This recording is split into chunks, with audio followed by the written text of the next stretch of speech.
All right, I think we are live. So welcome everyone to another Matt Maran Motoring live stream here on the Matt Maran Motoring YouTube channel. Sorry, I'm a few minutes late here, but thanks so much for stopping by here. So I hope you guys have all had a good week. Sorry I missed Wednesday.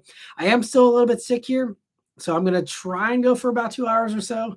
No guarantees. We also have some thunderstorm watches and all that. So no guarantees as far as electricity either here. So hopefully we can keep on going for 2 hours, but we'll see how this one goes here. But anyway, like all the other usual live streams, I will be giving priority answering to anyone who has a super chat or a super thanks. I suppose anyone who's a member there with the green usernames, they always get that priority answering. If you also like that, there's a link in the description. And I also want to give a special happy birthday here to Danny, who had his birthday on Wednesday. Unfortunately, we missed it here, with the live due to me being sick. But hope you had a great birthday, Danny, and thanks for stopping by here tonight as well. Nice. We also have Kevin, Corvette, Lancelot, Timothy, B. Mitchell, and let me see, Raphael and Luke and Mr. 705 and Will from San Diego and Vince as well. Thanks so much for stopping by.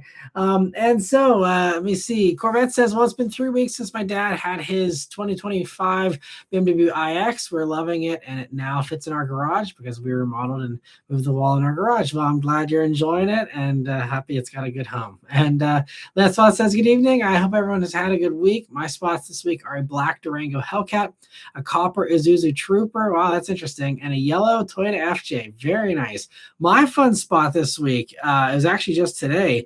I spotted a Nissan Stagia wagon. It was a right-hand drive import from Japan. And it was, I think it was like an RS or something. It was like a really cool one. They had an exhaust and stuff, and it was lowered and stuff. But it was like really cool to see. I don't know if I've ever seen a Nissan Stagia or whatever before. So that was pretty cool to see. I have pictures I took, because it was in a parking garage.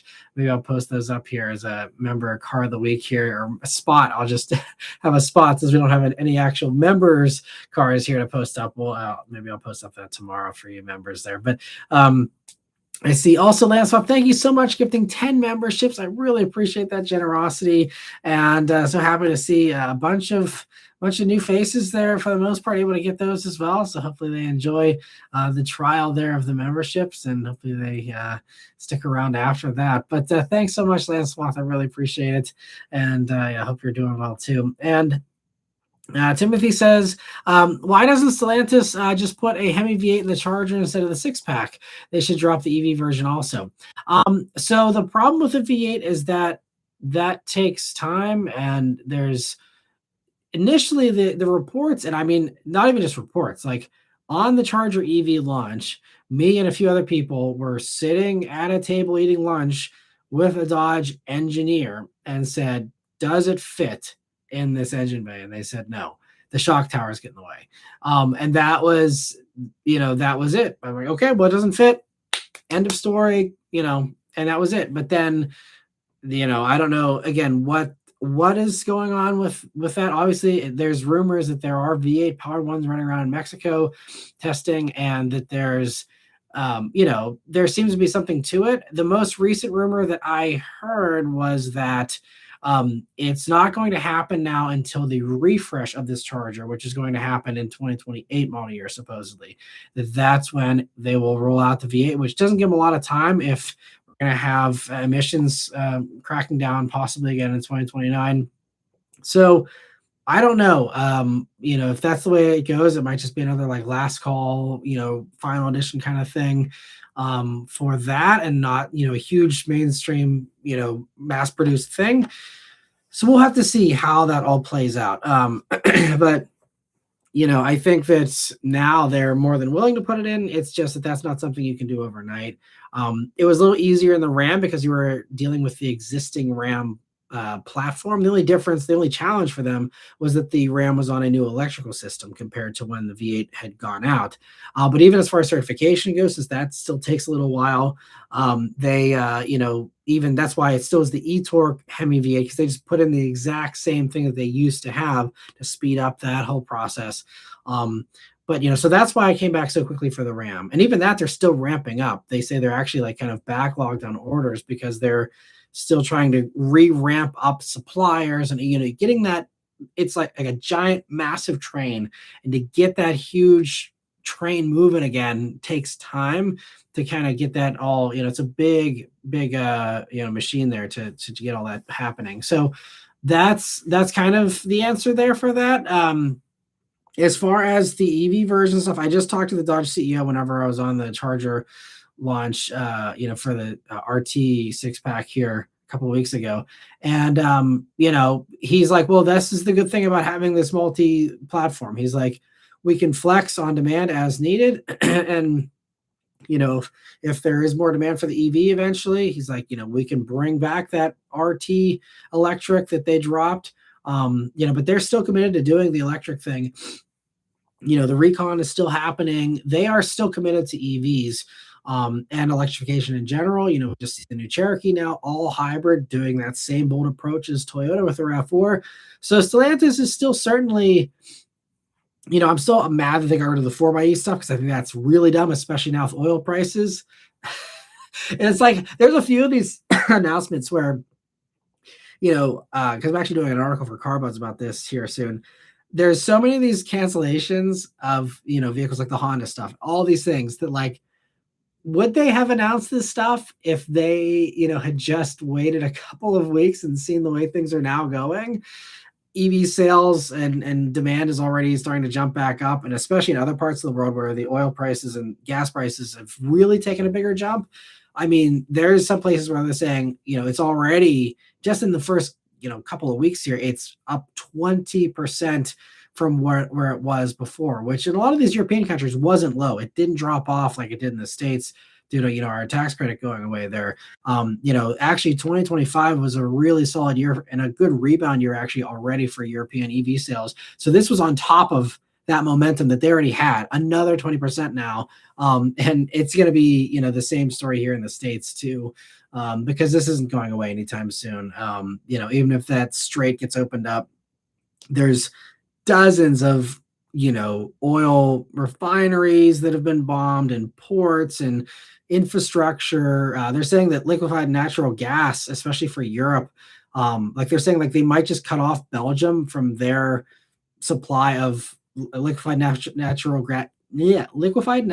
gas in Qatar from Qatar.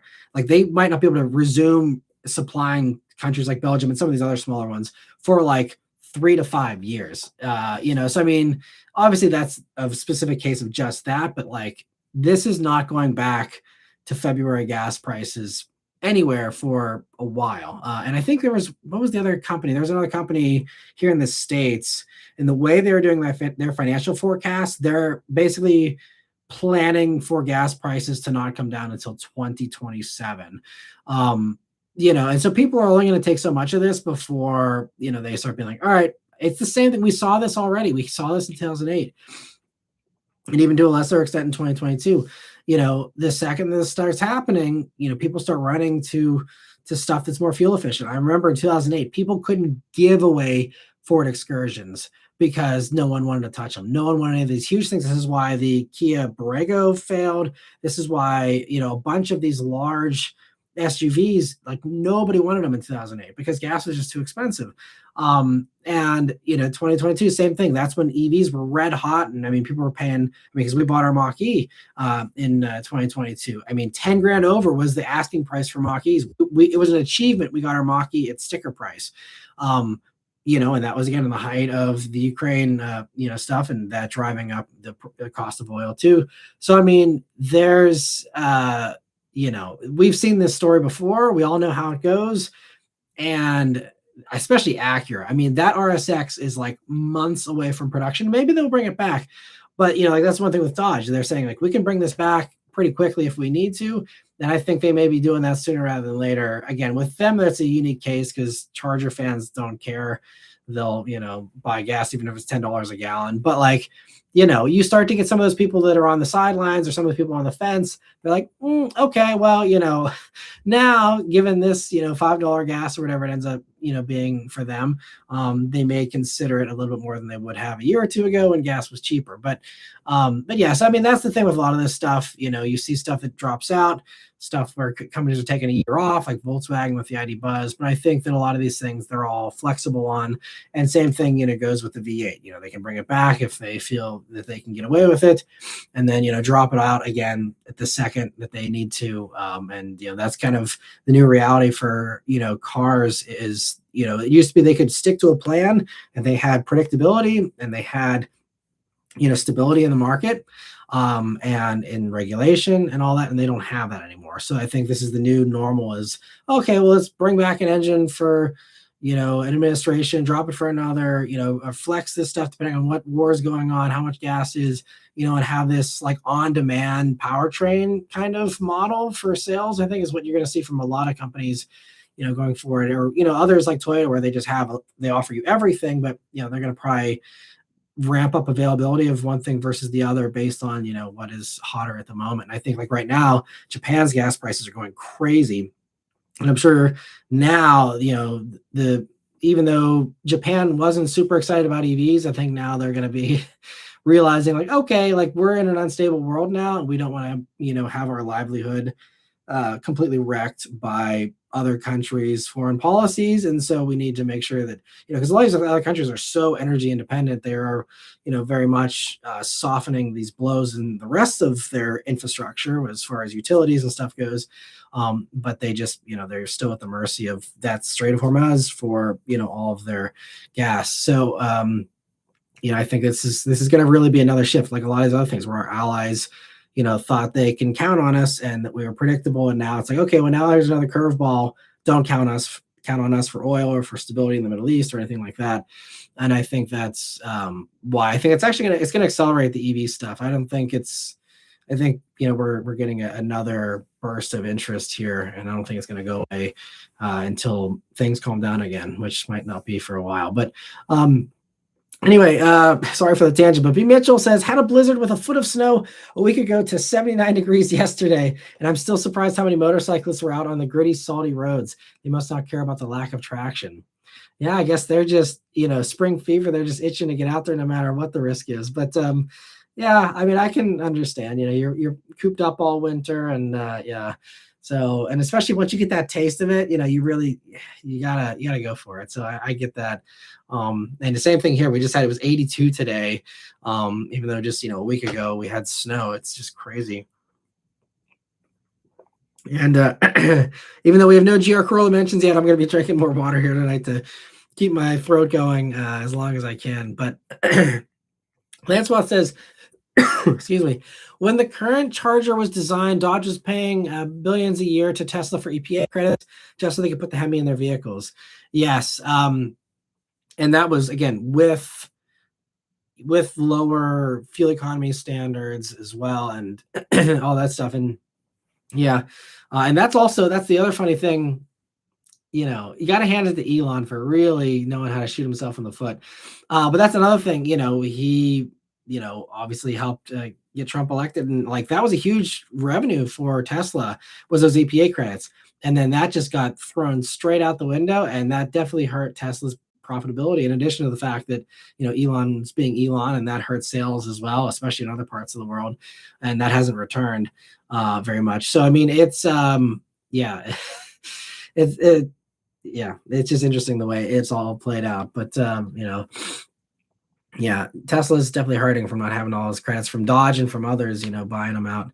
Because I can't remember who the other big buyers were. I know you're right that Stellantis is one of the biggest buyers, but I think there was one or two others that were pretty big with that too. And Danny says, hello. We are celebrating my birthday, I guess, tonight, so to speak. I also got to drive all of this week, basically put over 60 miles on the Bolt by myself. That's awesome. And his very sponsored 87 Ford LTD Crown Vic Coupe. Very nice. That's cool. And a 91 Mazda 929. Very nice. And yeah, I hope you had a great birthday, Danny. And also, Luke says, so yesterday I filled up my Maverick. It said 509 miles of estimated range. I drove it for 33 miles and it only went down to 499. I'm very impressed with the hybrid with today's gas prices. I bet you're very happy to have the hybrid. Someone said to me a hybrid is Frowns per gallon. Yeah, not when I get that kind of MPG. Yeah, you're damn right. Yeah, that especially these days, that those smiles per gallon, folks are not smiling a whole lot, I think, unless they're super rich. Because yeah, right now I'm sure it feels good to be getting really good fuel economy.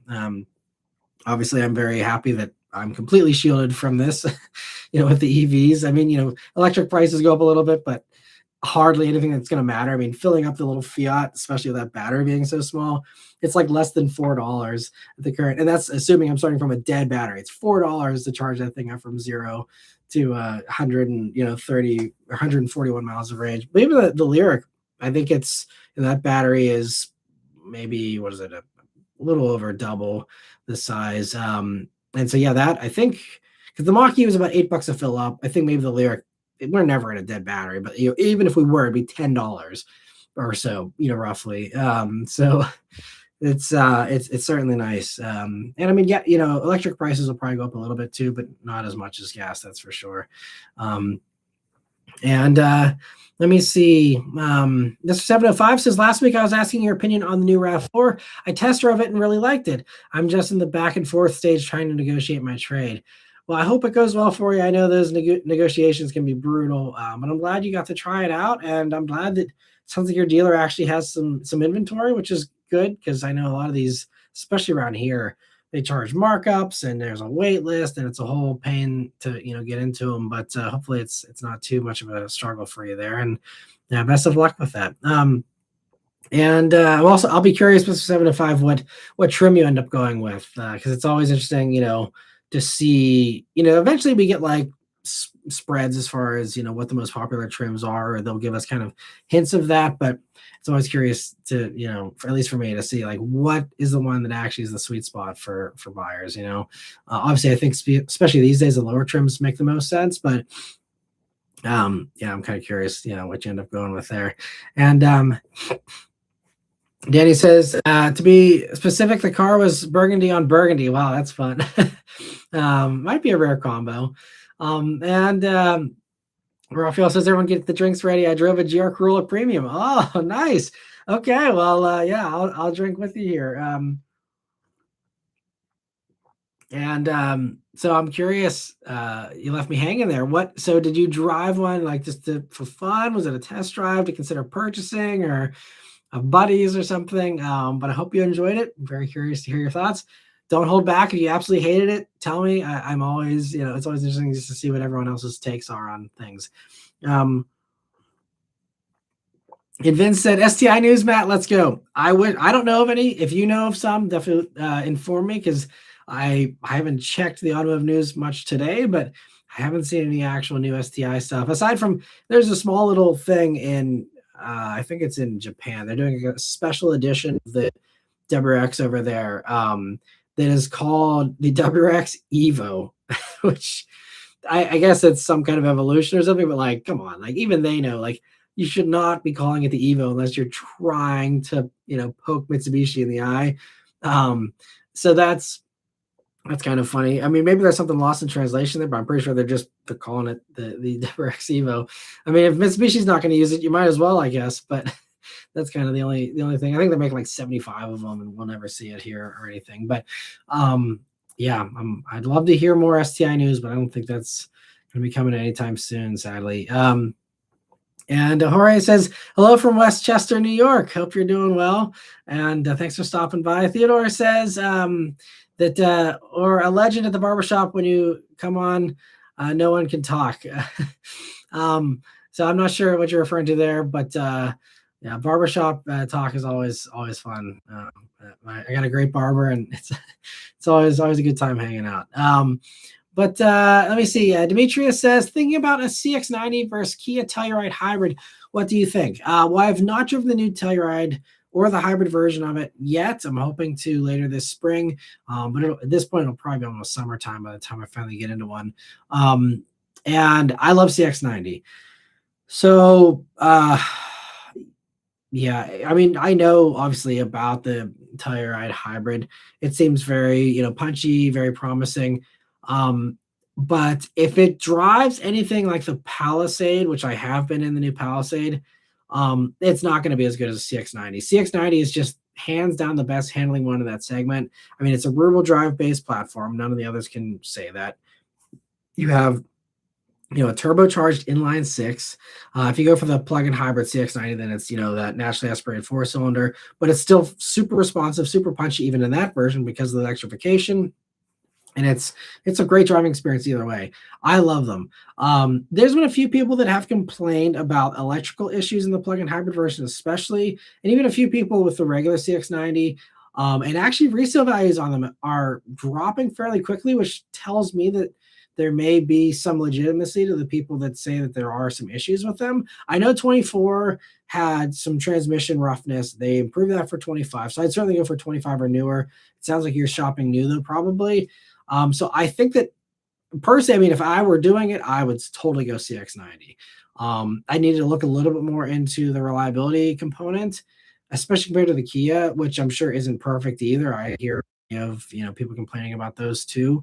But I love CX-90. If I was buying something in that segment myself for myself, I'd totally be in a CX-90. 100% like easy choice for me. As much as Grand Highlander is very, very good, and that'd be my probably runner up. And there's a lot of good ones in that segment, but like CX-90 just to me, it just drove so much better. And I've spent a lot of time. I did road trips in them. I've driven them a ton, and they never disappoint me. They're always great. Just so smooth. It feels a class up. It feels like it's a budget BMW, but not in a budget way. The interior is super nice. It's plush. It's comfortable. It's quiet. I mean, the only downfall is it's probably gonna have a slightly smaller third row than Telluride, if you care about that. If you do, then like I said, in that case, I'd go Grand Highlander because it's the best one in the third row space by a long shot. But otherwise, I love CX-90. So hopefully it helps you a little bit. Definitely let me know if there's any follow-up questions you have. Also, Raphael, thank you so much for a super chat here. He says, the network admin on my team bought a GR Corolla and said, have fun. Wow, that's very nice of them and very trusting of you too. And he says, I want one now. The detailer and me wouldn't have picked black, constant upkeep. Yeah. The unfortunate thing with those, they just don't offer very many fun colors. I mean, they had the blue for a couple of years there, but it's what? Silver, white, black, or it's not even silver. It's gray, white, black, and then supersonic red. That's it. Which I'd probably go for the red just because it's something a little bit interesting and colorful. But I'm glad you enjoyed it. That's awesome. I mean, there's some really good ones on the used market too. I will say, you can get one. They're like low 30s on the used market and decent shape, like not beat up ones or anything like that. I don't know. Well, I hope you get one if you actually want to go for it at some point. But obviously you guys know I love that thing. And if I could afford it, I'd totally be in one right now. And thank you so much for the super chat, Raphael, and for expanding on your GR Corolla experience there. Let me see here. Danny says, the stream is lagging really bad on my end. I don't know why. Okay, hopefully it's okay for everyone else. Sorry if it's not. Let me know, guys, if it's bad for anyone else here. But everything looks okay on my end. YouTube's telling me the stream quality is excellent. I don't know if that's worth anything or not, but anyway, so let me know, Danny, but sorry if it's not a great experience here. And he says, it still feels weird that I'm 18 now. Well, enjoy adulthood and make the best of it as you can in these crazy times. Theodore says, my neighbor just bought an electric charger. Every time he goes past the gas station, he just laughs. Nice. Wow. That's certainly one of the perks of driving an EV right now. And Danny says, my friends in school made the joke when I accidentally bumped into them. They were like, because they were still 17, hey, don't touch, I'm a minor. That's funny. Yep. It's the way it goes. You have that upper hand here for a little while. Luke says, honestly, they should make more Sportbacks hybrid sedans, like an Integra hybrid, bring back Malibu, Fusion, Legacy, just hybrid Sportbacks. I think they'd sell decent. I agree. I think that, there's a bunch of opportunity there. I mean, I think it's also kind of weird because Sonata has a hybrid, but Kia doesn't have one for the K5 still, even though they're on the same platform. And I'm not sure why, but especially if, we got this high gas that's here to stay for a while, I kind of wonder if Kia's maybe scrambling to, yank the stuff out of the Sonata and shove it into the K5 and, try and run with that. But yeah, as far as the Sportback thing, 100% agree with you on that. I mean, I think that's really the best way to, just make sedans not be a compromise. I think that's the huge story about Charger that still I think is underappreciated. The people, if you actually check one out and see how huge the hatch is, like, you don't need an SUV. You really don't, unless you are transporting like furniture every day or something. But yeah, I mean, it's really so practical, and I think that's what I love about the Audi A5 and S5. Same deal. I always love that about the Kia Stinger and Volkswagen Arteon. I mean, there have been some, admittedly, a lot of those haven't sold great. Even Buick Regal, had the Sportback version for its last generation there, didn't save it either. So, but in theory, you're right. Like, that should be the thing that saves sedans is, okay, you need, the extra versatility. Here you go. You can still have your cool sedan. I did hear something in the past week or two here. There's a new study that claims that, and this is something we talked about, the past few years here too, that it was a theory back then, but now it seems like it's actually showing up in data that Gen Z is more interested in sedans than SUVs. Again, generally speaking, obviously there's plenty of Gen Zers that like crossovers, but this is what a lot of people, myself included, have said for a long time, that if all of your grandparents are, too old to get into a sedan and they're, in these crossovers that are these, high ride height, easy kind of things, it could potentially be viewed as lame. Obviously, there's still going to be the, off-roading stuff that's always going to be awesome, and that's kind of a separate league. But as far as the regular bland or just crossovers that are essentially lifted hatchbacks, like that kind of stuff, I think people are seeing, like, at least Gen Zers are like, oh, well, my grandparents have crossovers. I want something sporty. I want something cool. And I mean, with younger people in general, that's kind of always been true to a certain extent. But I think for a while there, like, people would just like associate SUV with like higher status, a more expensive car, and things like that. And now I think that people don't really care about that as much, and they want something sporty. And I think sedans, in addition to just the people who haven't dropped off, we've seen kind of, I think, the floor of how low it's going to go, because it's like it dropped, over the past several years, then it kind of just flatlined and just stayed where it was. And now we're starting to see some slight growth. And I think the sedans do have a good future still, for sure. And that's one of the reasons why it's a bummer, like, that Hyundai pulled the Ioniq 6 from our market. They're still selling it everywhere else, including Canada and Mexico. But I think there needs to be more EV sedans too, to compete with the Model 3. But anyway, yeah, I think there's a good future for those. But let me see. That one other guy says, yeah, going all gas guzzling when we just watched national gas averages spike over $1 and counting in just over a month is something. Highest March gas price on record. Wow. Yeah, I didn't know that about March, but that's crazy. He says, good news though on the Mini Cooper SE front. We've found the perfect model and spec, flawless shape, arrived at an agreement with selling dealer, picking it up tomorrow. Well, congrats. That's awesome. And sure, it's a relief as well to have found the perfect spec and make a deal on it and everything. That's awesome. I hope you enjoy it to the max. I can't wait to hear your thoughts on it on Wednesday here or on Sunday next week here. Your first impressions of ownership with it. But yeah, it's gonna be great. I hope you enjoy it. They're so fun. So that's awesome. Congrats. And Nancy says, hey guys, first EV experience this weekend in a 25 Mach-E Premium in eruption green. That's the spec there. The power definitely had me laughing, and the handling was a nice surprise. I can definitely see an EV in my future. But okay, I mean, yeah, another convert there. That's what a long time. I can't remember who, maybe it was even Elon. Someone just said, like, just drive it. And like, I think it will convert a lot of people, but obviously it's not for everyone. Again, I don't recommend it if you don't have charging at home or at your work.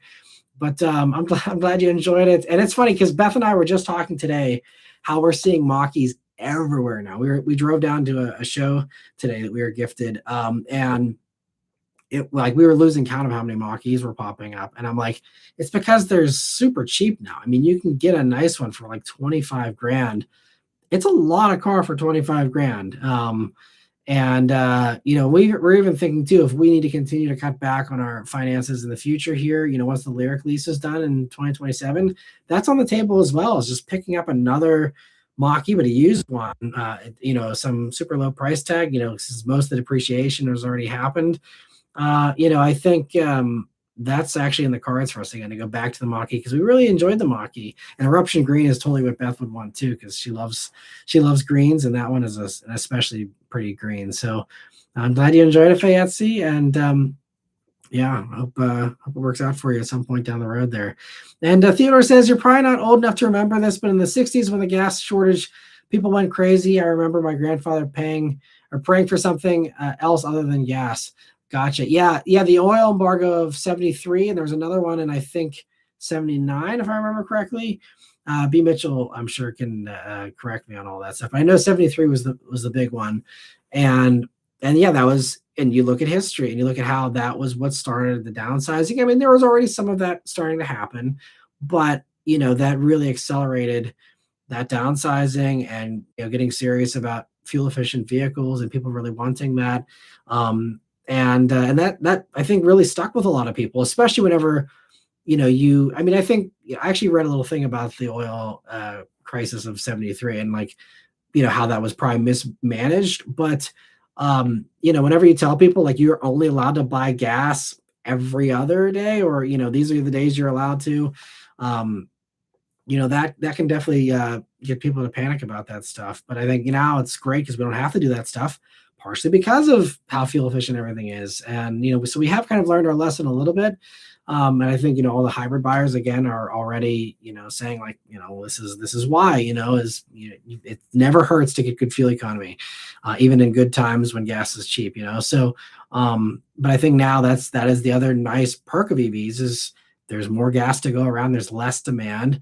I think just the EV sales last year, I think they said we've cut back on our oil demand. I can't remember. It's over a dozen million barrels a day or something. I think it was something like 18 million barrels a day, something like that. We don't have anymore. And I mean, I even said how it's great, even like the RAV4, just RAV4 going all hybrid and getting everyone into that 40 plus MPG range, for 500,000 units a year or whatever for RAV4. That alone is going to cut out, I think, like 2 to 3 days of US oil consumption just from Toyota making that one move. So, I mean, we are weaning off of it, slowly but surely. And so I think that's why, even though it's going to be, tough with the prices there for those who, are still in a gas guzzler, like at least the demand side, there will be plenty of gas, I think, hopefully for everyone, regardless of, what the price is there. But, yeah, it's, again, we've been through all this stuff many times before. But Felix says, shouldn't you buy EVs when gas prices are low and ICE vehicles when gas prices are high? Otherwise, do you miss the bargains? Well, I mean, if you're looking for a bargain, sure, absolutely. That's the way to do it. It just comes down to how long you think that stuff's going to last. If you want to cash in, absolutely. Yeah, like the time to buy, like we bought an EV last year when gas was cheap. And, demand was, I mean, at that point, demand was kind of high because everyone was trying to get, the credits, but the deals were really good still. But I mean, everyone that's, been buying in the past few months here, been getting phenomenal deals. Like my neighbor picked up an Equinox EV, I think at this point it was probably like a month and a half ago. And he was extremely happy with his timing because, he got one of those ones that was severely discounted. I mean, they were like, under 20 grand and they were advertised that for a $35,000 car. And now they're probably not going to be dealing that much. So yeah, I mean, if you're looking long term, yes, you always want to, buy the dip or whatever, but if you're trying to stop the bleeding of, your hemorrhaging gas money, then I mean, I think it's obviously the reactionary thing for people to do is say, I want to stop the pain. And you stop that by getting a hybrid or plug-in hybrid or an EV, So, and especially, I think that even if EVs start to be in demand, I still think that dealers, there are certainly opportunists and they will try and flip pretty quick, but they also don't want to get stuck with these EVs if gas prices magically go down. So I would like to think that dealers are not going to be quite as shisty about like trying to get markups on EVs again or anything. I think, they're going to be motivated because this is stuff they've been wanting to get off the lot for a while anyway. And now they're finally kind of getting, a real, just a very lucky thing for them as far as they were trying to get rid of these things. Now they can easily, and, they can breathe a sigh of relief. And then, they may actually now be able to sell the stuff that the manufacturers are trying to send them. And, then everyone kind of wins there as long as, again, they don't get greedy, which we'll see. Again, it all comes down to what prices go to. But yeah. Let me see. The other guy is talking to me about the oil crisis as well. A lot of people suddenly went all in on the small, efficient Japanese options like the Corolla and never looked back. Absolutely. And he says we might see European BEV market share hit 25% this year if the gas prices get worse and stay there. It's nice how non-volatile home electricity prices are. 0.12 kilowatt hour, 24/7 for us. Yeah, same for us. I think we're right around there as well. It's nice and cheap. And Timothy says, what's your press car this week? Don't have any press cars. I haven't had any for a couple of weeks now, actually. And I don't have anything scheduled until basically May. And I hit up there's 3 different fleets I work with. None of them really have anything good for me right now. Excuse me. So I've been enjoying the Fiat 500e and just acting like a regular normal person that has a car and they drive the same car every day. And it's fun. I love driving that little Fiat. So it actually makes me really excited to not have press cars for a little bit. And that also gives me the ultimate flexibility of picking whatever I want off dealer lots to review and not, taking stuff that I'm like, is this actually going to do well? Is it not going to do well? Because to keep that rotation going, sometimes I got to have a car that fills the gaps. And so now, like I did that base model Bronco Sport last week. You're going to see another base model tomorrow. And I think especially in these times, people are looking to save some money. And so that's why I'm doing these base models. I'm going to get back to, that's why I was able to do the M3. I'm going to get back to doing some more quirky used performance stuff and try to do some stuff, just kind of check some stuff off my list that I've been wanting to do for a long time, like the M3 and some others here too. You'll be seeing hopefully soon. And so, yeah, I'm going to be going out to dealerships here for the next couple of months and just doing that. And I'm excited for that. We'll see how the rants do too. I'm going to try and fill in some of the gaps with those. But it's kind of exciting because I'm flying by the seat of my pants here and seeing what pops into the dealers, every week and, jumping on whatever I can. But I really enjoy that because it allows me to really just cherry pick exactly the right cars. And not all of them are going to be sporty, fun stuff because, I think there's a very underserved part of YouTube car reviews that ignores the boring basic stuff. And I know that doesn't make for exciting videos, but I'm here to help shoppers as well. I'm here to also entertain and have fun too. So that's why it's going to be a mix like it always has been. But doing more ordinary stuff, especially fuel efficient ordinary stuff here. And again, filling in some of those content gaps that I have had. And you'll see what I mean whenever I start filling those in with these vehicles, but vehicles that I never was able to do, especially stuff that is now a really good used bargain. I'm all over that. No one else wants to do that stuff. I'll do it. I'll happily do it. I'll review, the 10-year-old piles that still sell in huge volumes and, and all that stuff. No one else is going to do it. I'm here to keep the lights on, and that if that's going to get the views and get the people the information they need as well and that they're looking for, that's what I'm all about here, is to help people. So so that's going to be kind of the fun challenge of the next couple of months here, and I'm excited for it. So yeah, if you happen to be in the Pittsburgh area and you see a little red Fiat, I'm probably the only one in the Pittsburgh area still. I've never seen another one around. So if you see a red Fiat, it is absolutely me for the next month or two here. Anyway, let me see here. So WK Beats says, can you explain why hydrogen cars never took off? It seems like the concept makes sense, but wasn't sure if it was ever competently tried. They've thrown a lot of money at hydrogen still. They're trying out burning it. They're trying out, still the fuel cell stuff. And there's still some that are pushing forward. BMW just confirmed there's going to be a new hydrogen version of the X5. They're still trying. There's a bunch of that stuff. Hyundai has even had a conversation. The Hyundai CEO met with Toyota CEO because they're both very passionate about hydrogen at both those companies. They're like, look, aside from it's basically, the Koreans, it's the Japanese, and then you have BMW. That's pretty much the only people who care anymore. And so they're like, look, we got to work together because there's no point in trying to compete.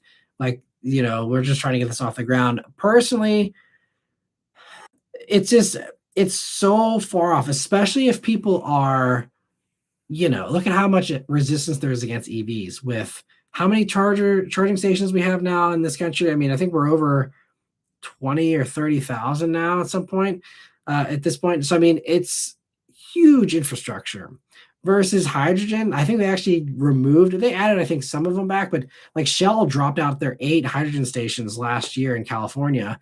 So it's like, I think there's only a few dozen even in California, and other places it's like it's non-existent. And the same kind of problems in a way that you have with EV infrastructure you have with hydrogen. They're expensive to put in a hydrogen thing. You have to constantly service it. And it's actually harder than EVs because with EVs, you just tap into the grid for the charging stations. With hydrogen, you need to truck it in. And it's a whole special process. It needs to be super cold. The pumps are prone to failure because they have to be so freezing cold to pump the hydrogen that I've heard of, pumps freezing up and the dispenser getting screwed up and stuff because it's a very high tech kind of process.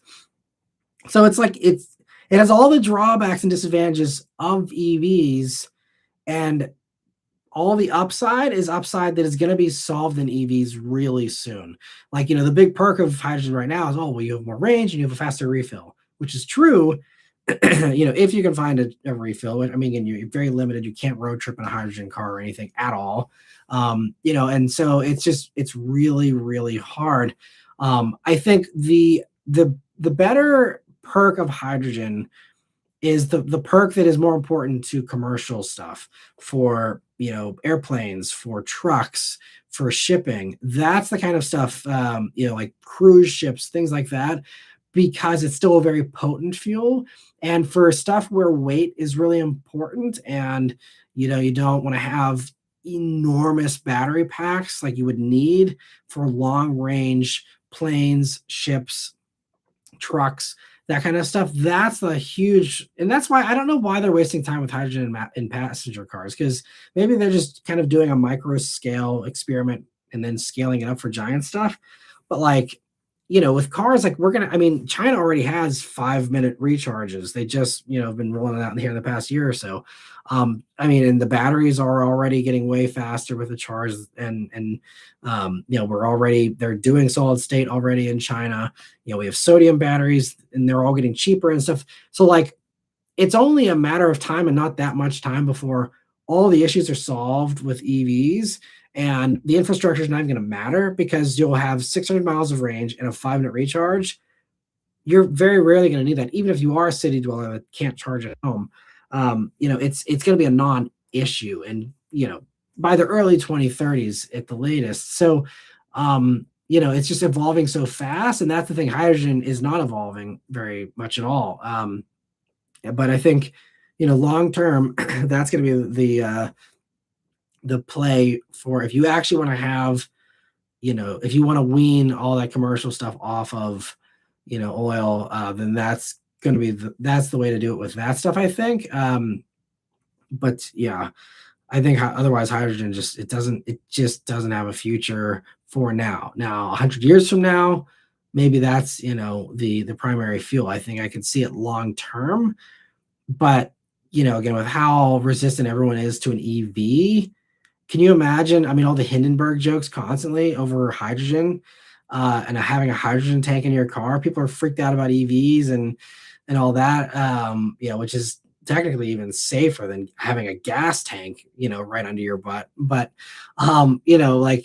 if we're already that resistant, having, a giant hydrogen tank, I just think there's too much stigma there as well. It's not I don't think it's ever going to happen for mass consumption in cars, at least not for a long, long time. But yeah, there's some promising stuff about it for sure, though. And let me see. Raphael, thank you for a super chat again. He says, I'm not against EVs or hybrids, but sound. Spend some development on giving us the sound we'll lose. No 1982 Atari sound. I agree. And I think that's something that is also being worked on. It sounds like Porsche, they're very impressed with their drive in the Ioniq 5N, and their whole GT team was obsessed with the Ioniq 5N, which is really hilarious and also kind of redeeming to hear that that all these Porsche guys are not too good to drive a Hyundai or anything. They're like, this is great. And so I think that car is going to go down in history as being the one that led the way, at least for the short term here. I think you're going to see the new Porsche EV stuff take a page out of that, as far as the shifting, as far as all the customization you can have with the sounds and everything. And I mean, a bunch of us, I've been saying this, Matt Fair's been saying this, a bunch of us have been saying, you have this giant DLC list you could have of amazing sounds, and you have anything you want there, to give it an awesome sound. I know Ferrari's doing it another way. Ferrari's putting actual microphones on the electric motors in their new EV that they're coming out with this year. And they're going to amplify that and probably process that as well, but it's going to be real sound that is processing, and it's not a recording. I guess technically you can say it's a microphone is picking it up and putting it through speakers, so it has technically recorded it, but it's not like it's playing some digital file. So everyone's going to try out different things, but I think that sound, especially the exotic companies, they know that sound is very important, and they're not going to let it be silent. Obviously you can have it silent. That's the other beauty. You can choose to do that if you want, but I think that they'll give people the options to have that. And I think they understand, especially with how well the Ioniq 5N was received, that is absolutely, what enthusiasts want. If you want to get enthusiasts excited about EVs, that's the way you do it, I think, for the most part. And I mean, Dodge has also tried this with the Charger, but that, again, I think was just a little bit too funky of a sound. Honestly, I think they should have just recorded a Hellcat, uploaded the file, and called it a day. Because again, we are in this transition phase. If you want to transition people away from gas, don't make them lose the gas sound, like to your point, Raphael, and have the options. You want to have something that sounds like a UFO, great, go for it. But otherwise, just don't, if it's not broke, don't fix it. People love that sound, give them that sound. That's simple, it's not hard. And it's just it's such a simple thing too. It's literally an audio file in the Charger. Why not just do a software patch and be like, hey, let's give this a try and see if people like it any better. And you can't hurt it, with that. But anyway, Lancelot, thank you for a super chat. He says, a couple of months ago, I saw a Fiat like yours here in Billings. That's impressive for a place like that, because, Pittsburgh here, we got lots of infrastructure, and I don't drive, more than a few miles for most of my errands and stuff. But if you're driving long distances, a car like the Fiat take some faith. I mean, even, I don't know if you guys watched TFL, but the TFL Now channel, Tommy, they have the 500e as well. And he just documented his drive home on a freezing cold night in his 500e. And, he doesn't usually use it for airport runs, but even going, from the airport to where he lives in the middle of Colorado there, it's, I think he said it was 60 miles or something like that. And he actually had to stop and charge for a few minutes on the way home because he just didn't have enough range because of how quickly the temperature dropped.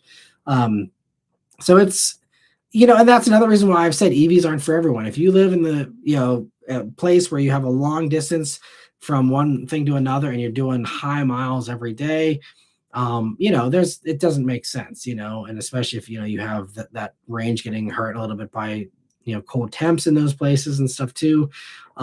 It takes some faith, but if it's just a little run around town kind of thing, 500e, yeah, it's a great car for that. And it's cool you saw one there.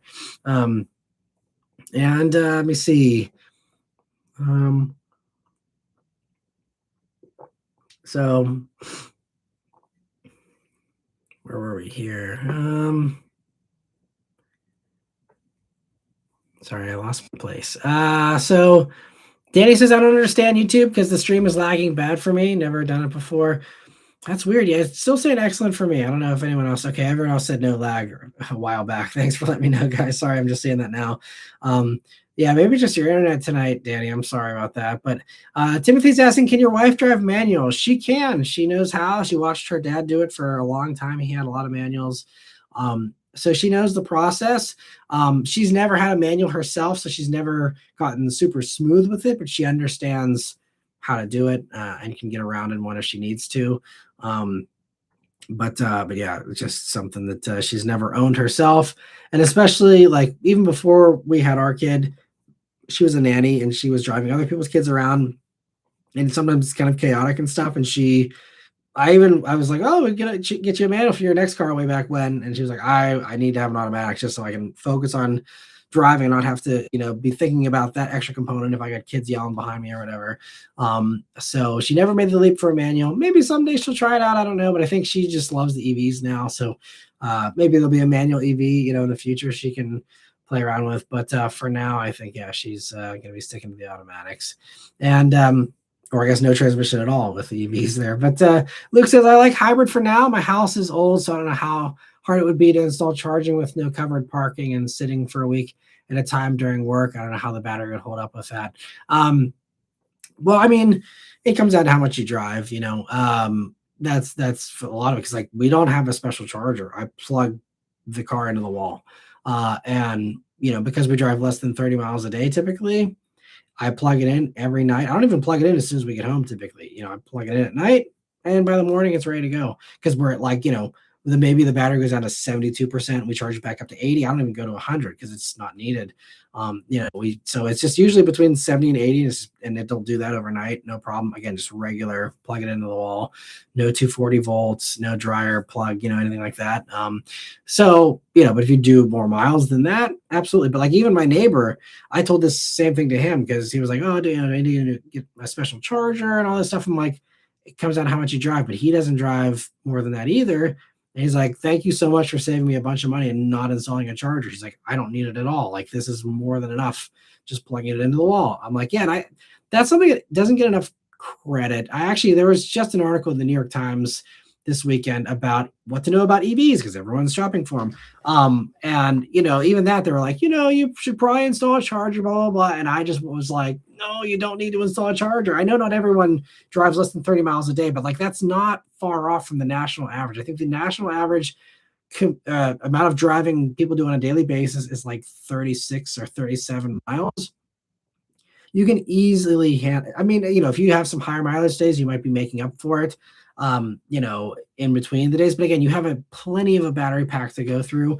That even in the wintertime, if you're doing heavy driving and you don't get back to your 80% or whatever you're trying to get to, you're at 70 or something, you still have plenty of charge, to do your daily driving and stuff. But, it's just, you really do not need a special charger. So even old houses, as long as you have a reliable outlet that can power, a blender or something, like, then you're fine. I mean, that's again, but it all comes down to how everyone's, setup is and all that. But as far as the battery sitting for a week, that's one of the reasons why I love the Fiat, because that thing sits for months sometimes and it's not bothered at all. The battery, the 12-volt battery taps into the high voltage battery whenever it needs topping off, and the car has enough software intelligence to know. So there'll be sometimes, when the Fiat has been sitting for a few weeks, where I'll go out to the garage and I'll hear the Fiat kind of doing it's kind of doing its charging sounds, and it's just the battery charging the other battery and keeping everything topped off. And that's what I love, because with the Bullet, there was no way to do that. I had to keep it on a battery tender, because otherwise that 12 volt would go dead if it sat for a few months there. Thankfully I never had it actually die on me, because that's another pain in the butt, because then the whole car goes wonky and stuff. But you have to do a battery tender. With an EV, you don't have to worry about a battery tender, which is great. I mean, now if you're not driving it for a year or something, you should probably still do it, something. And it does take away, 1% or 2% of battery every time it, tops off that 12 volt there. So there's a limit there. You can't just abandon your car and come back 50 years later and hop in and drive off. But it's that's the great thing. That's why it's actually one of the reasons why I wanted an EV for the next one. I'm like, this thing's going to sit so much, And, I don't want to have to be constantly worried about, I'm going to go out and drive it because, the battery's going to go dead. It's totally happy to sit. All EVs are completely happy to sit. The tires might not love it, but aside from, flat spots on the tires, you got nothing to worry about by having an EV sit, which is great. There's no fluids to go bad. There's no, none of that stuff. It's what I love about it. You don't have to worry about changing oil every year, regardless of, how little you drive. It's still zero maintenance, which is great, especially for someone that's lazy like myself. Juan, thank you so much for a super chat. He says companies rushed products that weren't ready. Engineers must have known that not installing a heat pump would affect real life range, or e-trucks consuming royal amounts of energy to tow heavy stuff. Yeah, I think so. The first part of your question there with the heat pump thing, I think they thought they could get away with it because I think initially, especially early EV sales, were targeting the California buyer primarily, the sunny states.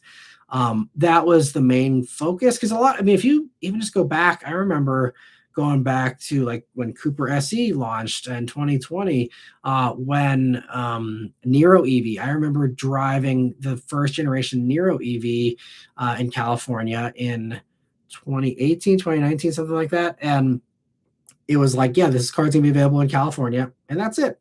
And so, that was kind of the mentality was, well, you don't need a heat pump very often in California, so there's no reason. And then as it started to open up and it started being, okay, well, now this is, 48 states, 50 states. Okay, well, now we need to make sure that this is actually working for everyone, and we need to have enough range to, make it be able to go through Montana and stuff like that. And that's, when they started to evolve and further that. But, you have to keep in mind that for a long time, EVs were just, again, the little short runaround stuff. They were, California specials, Florida specials, maybe, and that was pretty much it. We had some weather going on outside there. So yeah, I think that's a lot of it for sure.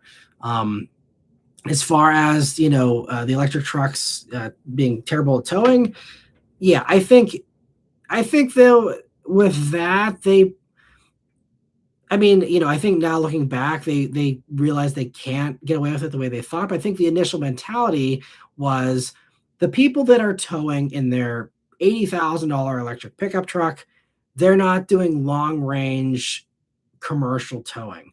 These are people that are towing their boat to the local dock. They're towing, a trailer to their cabin upstate. Things where you probably don't need more than 200 miles of actual towing range. And so again, for that, I think they were okay. And I think, a lot of these, like even GM, the way they were kind of working around this was with their pilot stations, the pilot and what's the name of the Flying J service stations. They were designing their EVs, their EV charging stations to be like gas stations where you could pull through. So if you had a trailer, you could pull up and, it wasn't a giant pain to charge with a trailer hitched. And because a lot of these with regular parking spots, you got to unhitch and it's a gigantic pain just for that too. So there's some of these newer stations are able to be pull through stations, which I think helps a lot too. So they were planning on being, okay, we know some people are going to need to top off and, we're going to make sure that we have these stations that work for them.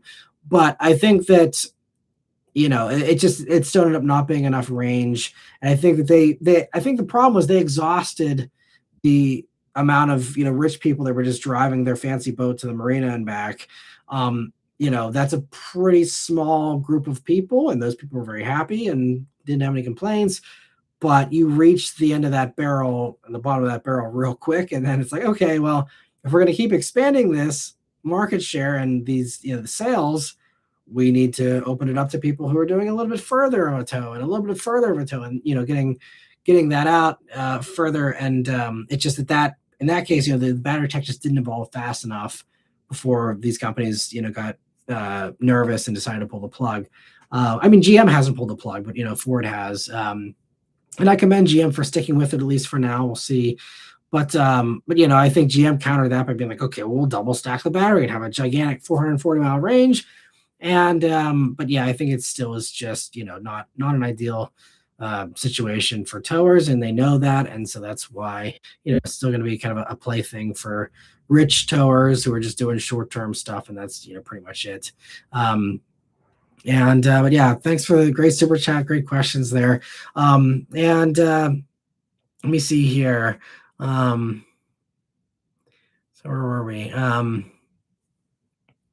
That one other guy says, I just learned that the current 500E sells much higher in Canada than the US, despite our population being 8 to 9 times theirs. Interesting. Huh. I guess it's just that, yeah, people are more open to that kind of thing in city cars. That's great. I'm glad to hear that it's successful. I mean, the 500E for the first few years in Europe there, especially when EVs were red hot, I mean, the 500E was one of the best-selling cars in Europe in like 2022 and 2023. Like, it was a huge seller. It's already undoubtedly been a success for them, and it's really well done. That's also why I kind of felt comfortable going for one, because I'm getting a 2024 model year vehicle. They'd been around since 2020 in Europe, so all the bugs already been worked out. They had sold a ton of them, so they really worked through the bugs. And there's, it was already kind of based on this prior generation. There was some proven technology there. And, so yeah, that's why, knock on wood, but mine's been fine. I know Tommy at TFL, his has been fine. Build quality stuff has been the issue for him. Thankfully, mine has been solid as far as build quality, everything. It's been flawless. I'm so impressed with it. I was not expecting my Fiat to have less issues than my Cadillac. And then said that's exactly the way it is. So very redeeming for Fiat there. And also the service experience was a little less dramatic with the Fiat too. So that's also funny. But anyway, I didn't know that about Canada though. Thanks for letting me know, that other guy. Lance Swath says, what are your thoughts on Carvana buying Stellantis dealerships and offering them new on their website? I think it's a great idea, and I think it's very smart. I'm surprised. I don't know. I didn't see which states that's in, because I'm sure a lot of states are, the franchising dealer networks are going to have a field day with lawsuits against them for that. But I mean, if that's a legal workaround that's not going to be challenged in court, then that's great, because then Carvana is going to be, I'd not financial advice, but I'd buy Carvana stock if that's going to be, because I think that's the way of the future. Absolutely. And if you can do it that way, I mean, that's going to be the go-to spot for anyone who wants any of these high demand Stellantis products. You avoid markups at Carvana, I'm pretty sure. No drama, no stress of dealers. That could be huge. Absolutely. I love that idea. And Cool Breeze, thanks so much for stopping by. His longtime fan, Matt, I appreciate that. And he says, just wanted to say I felt your pain when you gave up the Bullet. That had to be really hard, and I've been in similar circumstances. You're a good man, and cars will come and go. I appreciate that. And it was very comforting I hear that, quite a bit. People that, said, I've been there before, and now I'm back in something awesome again. And, that's very encouraging. We will see. I'd love to, get again back into something fun in the future. But in the meantime, the 500E, it's not a penalty box. I have a lot of fun in it. It's so easy to park. It's zippy. It's actually a fun little car. And I've always loved small cars. That's why I love my BRZ. That's why I love my Mini, even with that thing giving me hell for 6 months. I love that thing. And so I think this is kind of very much, in my comfort zone still. And, it's a good example of making lemonade out of lemons. I'm very happy with it. But yeah, whenever that lease is up in the middle of 2028, we'll see how things go. I'm working really hard now, trying to, dig myself out of this rut that I'm in. And I'm hoping that, I can, if the economy works with me and everything else, I'm hoping that things can improve, in the future here. But yeah, I appreciate that, and hope you're back in something fun now as well. Cool Breeze, and thanks so much for the support. And let me see. Raphael says, I remember turning 18. We had just discovered America. That's a good one. And Blooper Reel's asking if I'll be at the New York Auto Show. I'm not going this year. I was actually offered a free ride to go. A car company offered to host me. There's just not very many reveals There's very few reveals this year. I see that some of the other YouTubers are doing, they got like a paid sponsorship from New York Auto Show to like, they're doing like VIP tours with like a dozen fans. And, I'm sure there's some compensation there for them doing that. So I didn't get the memo on that. I didn't get an offer to do that. If I could have done that and actually made money at New York Auto Show, then I would have totally done it. But it's just a money loser for me. And even if it's a free ride, my auto show videos just never do well. So I would go, I'd film the handful of new reveals that are there, maybe get 5,000 views on each if I'm lucky, make $20 a video or something, and it'd just be a complete waste of time. So, and those videos also, some of them have a decent life, but they're not evergreen like reviews. Once that news is old news, no one watches it again. That was the problem with the weekly updates. They weren't evergreen versus the car reviews.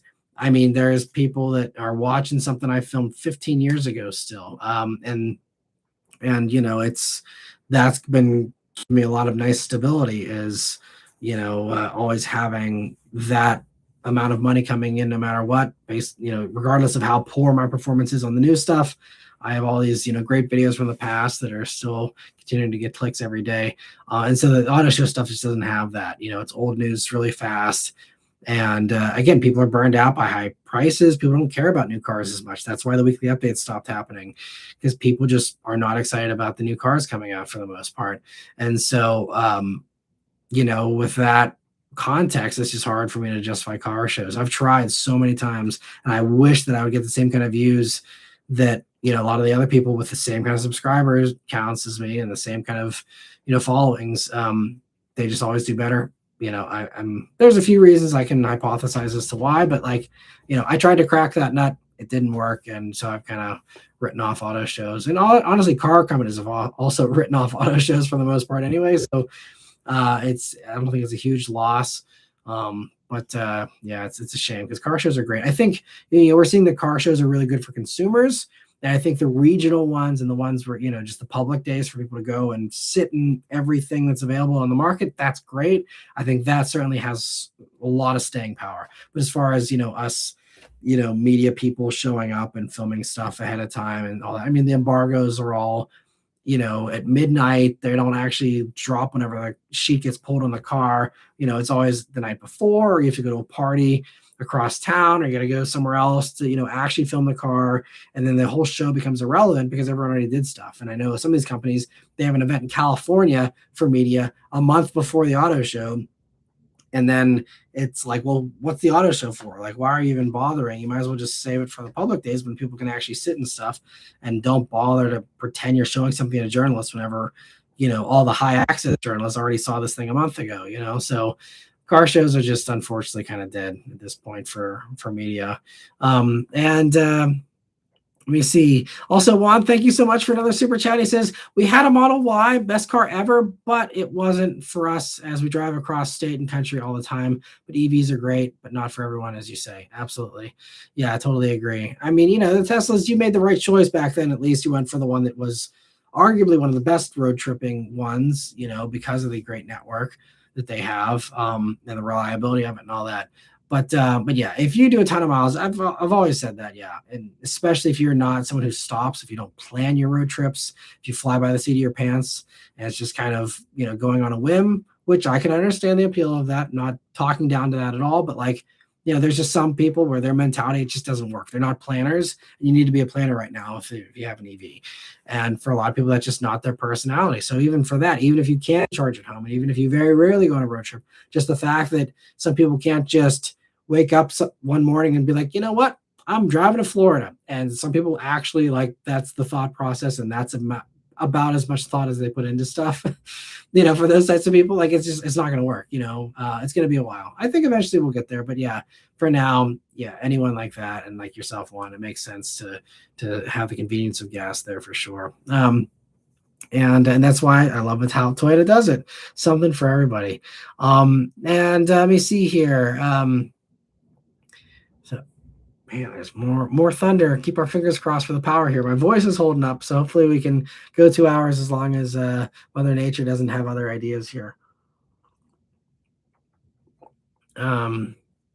And Lancelot says, when I turned 18, we all thought the Earth was the center of the universe. There you go. And Mr. 705 says, my local Toyota dealer has one LE for test drives. Then you order the model you want. Oh, okay.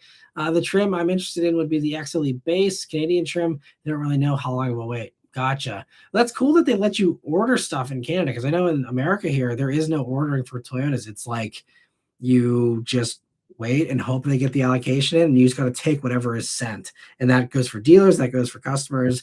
And that's part of why when people are shopping BRZ versus GR86 here in the States, the big difference is BRZ, you can actually go and order one and tell Subaru, hey, I want a blue one with this and that.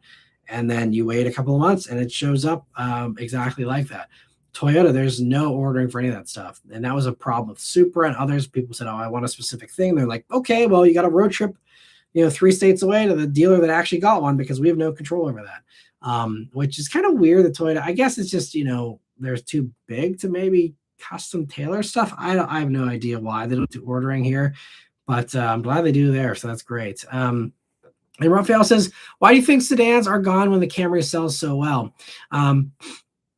Well, that's why I think they certainly do have some staying power. That's a prime example of Accord. Even Sonata and K5 aren't terrible sellers. So I think there's some staying power there for sedans for sure. And last one says, so instead of sludge or slug bug, you were playing slug Mach-E. Yeah, pretty much. Instead of the punch buggy, no punchbacks kind of thing. Yeah, it was instead, calling out the Mach-E's today. And WKB says, friendly PSA that electric vehicles are only clean if the power source is clean. Nuclear power in electric vehicles is the only way to a clean future. We can kind of debate that, but I think that actually Engineering Explained does really good videos on this, so I'm not going to try and regurgitate his content, but he did a bunch of myth busting stuff even years ago, before things were as clean as they are now. And this rain is pouring. Keep my fingers crossed here. We don't have any power lines come down, but I think the one thing I will say, just, and then I'll move on, is that the thing is, yes, even if you're burning coal hopefully you guys can hear me okay. Even if you're burning coal, like, you're still it's a cleaner thing, because it's a controlled environment that has their own emissions. At least they had previously emissions regulations and stuff on that. But basically doing it at a power plant is still cleaner than everyone just burning around you. But absolutely, it depends on your mix as far as how clean it actually is. But even an Engineering Explained scenario, worst case scenario a few years back, even in a worst case scenario, you are still cleaner than burning gas in your driveway yourself.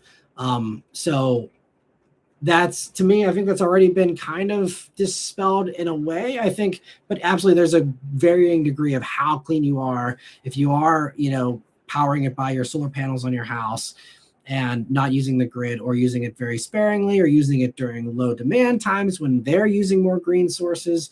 It's very complicated. Other countries, it's a little simpler. You can say, hey, I want to only have my power come from renewable sources. I think there might be a few places around here that are like that too, but in other places it's a little easier and more clean cut. But Engineering Explained has some really good videos of actual scientific studies that he cites that shows, that there's a whole bunch of stuff. He talks about how the grid is able to keep up despite, it kind of dispels, again, a lot of the EV stuff out there that, that's very popular. I think we're seeing that, nuclear is certainly having a comeback here, just because it's needed just to keep up with AI and crypto demands.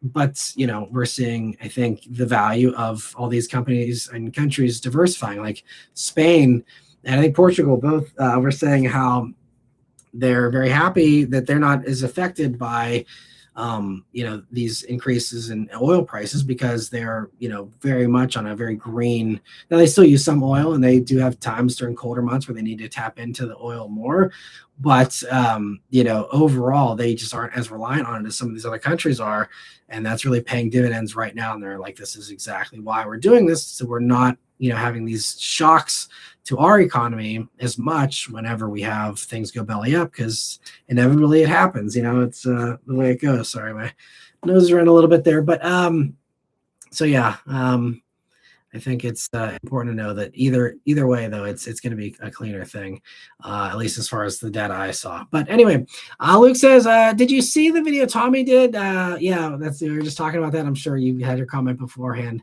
but let me see. Yeah, and I see other guys also discussing solar and storage. Yeah, it is the cheapest. You're right, and yes, and the storage tech is great too. That's one of the great things about anytime an EV battery does reach the end of its life cycle in a car, they're starting to stack those because they still have some actual capability. Stacking those batteries that have 50% life left or whatever, stacking those as solar storage, because you don't have the premium of space. If you're in the middle of nowhere, you can stack these batteries that are only half good and store all that solar. And yeah, I think it makes a lot of sense to do more and more solar and all the other stuff that we're doing here. Well, we were now that they're trying their hardest to stop, but keeping these wind farms going and stuff like that too. And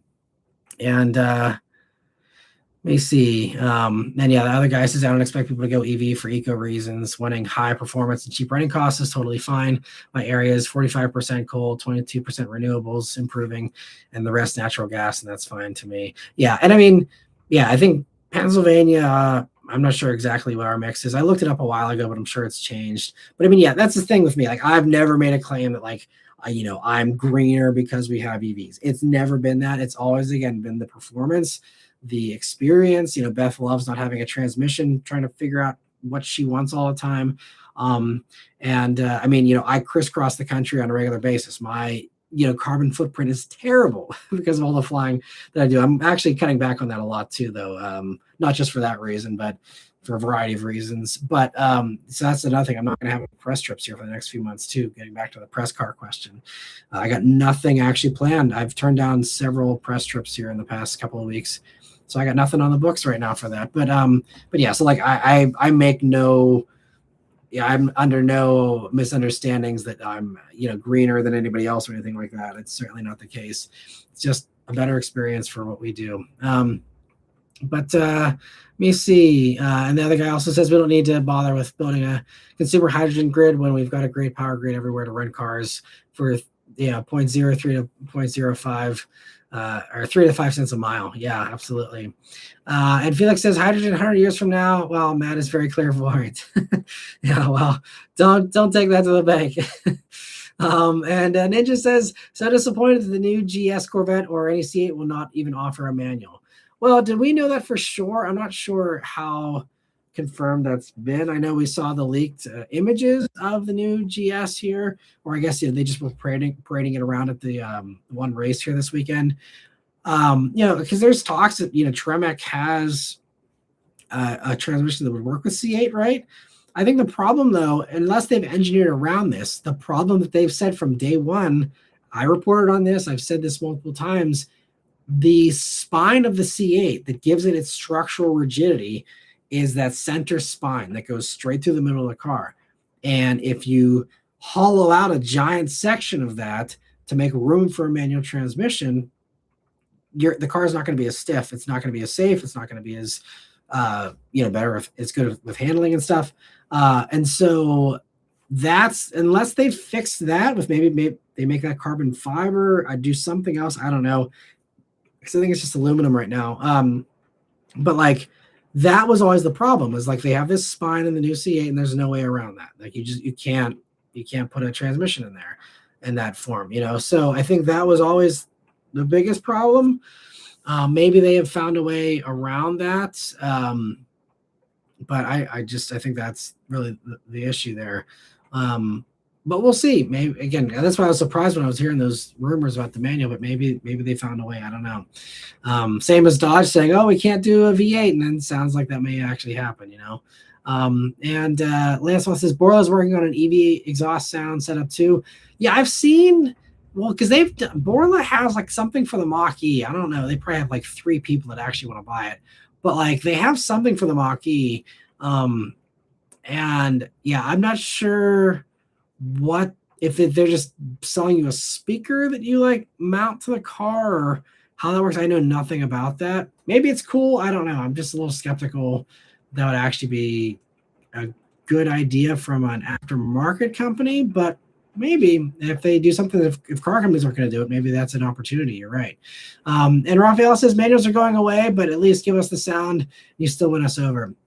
Well, I think like Toyota, they've been patenting manual EVs, and there was something just the past week or two where they have patented like one of these best of both worlds, where it's a manual shifter, but it has an automatic mode, and you can pop it over an automatic, or you can slap it over and then go through a gated manual shifter if you would like on demand. Now there'd be no clutch pedal, I don't think, but and so it wouldn't be like a real manual, but like giving people that fun, I'd totally be into that, because I was into it with the paddle shifters in the Ioniq 5N. Giving it to me or with a regular stick, yeah, that'd be great. I'd be, again, it's engagement. So if the option is nothing, like just with the sound, if the option is nothing or something, I'd rather have something than nothing. And again, it's not going to be the same, but if you can live with that, it's something, and I at least I would appreciate that. And, we'll see. I think Toyota thinks that maybe some others will too. And I think the most likely thing you'll see that in first is the new LFA. I think that's going to debut that, because that's going to be electric, but it's going to, be a supercar, and, people are going to want that engagement. That segment it's very hot to have manuals in that kind of a supercar segment these days. So I think if I were betting, that's what you will see it in first. Let me see. Timothy says, have you met the guy behind Anti-Automatic on Facebook? I've never heard of that page. I'll have to check it out. Luke says, I drive 25 miles each way to work. Work doesn't have EV charging. It sits for a week, and then I drive home and do my normal weekend running around. Gotcha. Okay, well, I mean, yeah, for something like that, as long as you have a decent range EV, so you're doing 50 miles. I mean, because actually I do this similar kind of thing, because the airport is 25 to 30 miles away, depending on which route I take. It's about the same kind of thing, and it sits for 3 or 4 days on a press trip, and then I hop in and go home, and the Fiat has no problems with that. But it just comes down to, yeah, if you have enough battery and all that. But yeah, and then if you plug it in when you get home and you do your normal weekend running around and plug it in whenever it's sitting, I think you'd be okay to keep up with it. But, again, it's not for everyone for sure. Raphael says, the problem is cost. I can drive 450 miles or get an EV and get 300 miles and spend more, not how much I actually use. So, I mean, if you're talking about like, so the range of like a gas tank versus how much you're going to pay. So if you're talking about like the price premium of getting a big range battery pack, I totally get it. Yeah, you do have to certainly pay a premium for that if you do want that high range battery. In some cases, I mean, Equinox EV has 300 miles of range, and that's, pretty cheap. But generally speaking, you're right. Like most EVs, it is, a little bit of an upcharge to go for a bigger battery or a car that has the big batteries. So yeah, that's certainly a component. And also, I mean, electric charging on the road is not cheap either. In some cases, it's actually more expensive than gas. So also for those, avid road trippers, you could actually end up paying more. Now, the argument is you save a ton whenever you're not doing those road trips with your home charging. But, strictly speaking, when you are on the road in an EV, yes, it's going to be slower, it's going to be less reliable, and it's going to probably be more expensive. So that's why, yeah, you're better off just, skipping the EVs if you're doing long distance driving most of the time, for sure. Luke says, I'd probably at least need level 2 for my situation. If I did get an EV, it would probably be the new Nissan Leaf. Very fair price. Yeah, I love the Leaf. They're great. And that does have 300 miles of range. So, I mean, I don't know. And especially, it depends, I guess, how much your car sits at home. Because if it ever does sit at home, then you got that to charge you up too. And the great thing about the Leaf and like the Fiat even is, they're so efficient.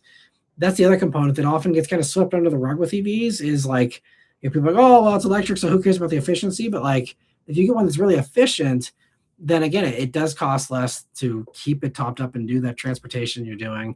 But it's also that you're, you don't have to worry about having a super fast charger, because like the Fiat charges super quickly because there's not much to charge, and so that's why if you go for something like the Leaf, where the Leaf is, not a ton of power, it's very efficient, very aerodynamic design, So it has a pretty small battery and it can still do really good range. I think that's the great thing about the way they engineered that too.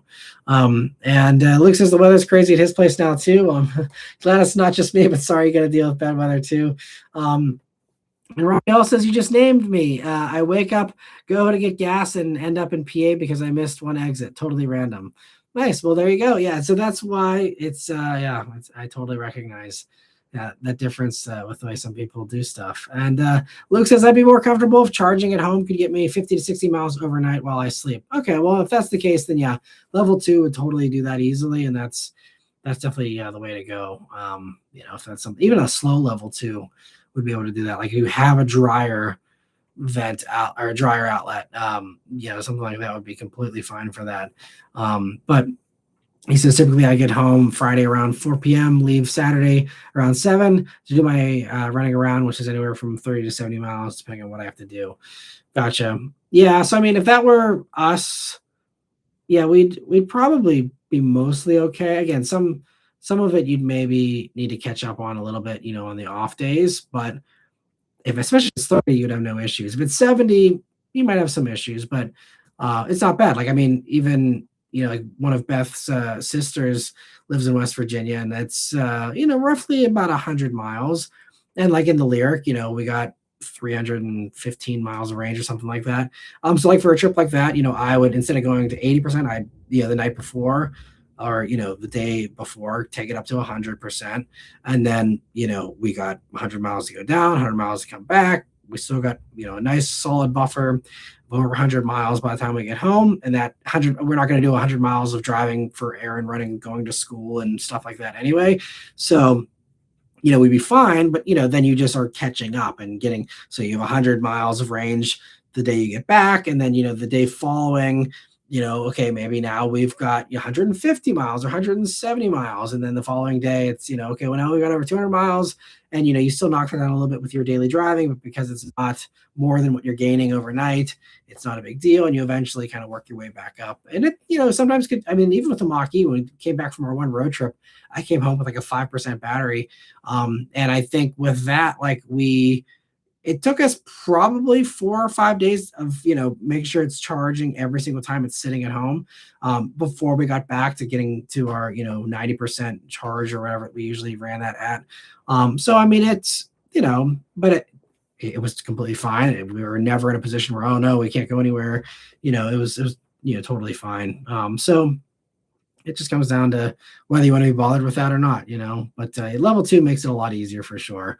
If it just, that's expensive depending on your house. Like our house, we got quoted last time the electrician was here. I asked them a couple of years back, can you write up a quote to run level 2 here, especially just for press cars, because our cars are fine. Where I would actually not like level 2 is with the press cars, they ask that we always charge it up to 100% because they're road tripping back to Maryland, every week whenever they drop off an EV for me. So that's been the biggest pain is, I mean, I am happy to do it because I don't want them to have to, be biting their nails driving back or anything. So I always make sure they're charged 100% for those guys when they're driving back.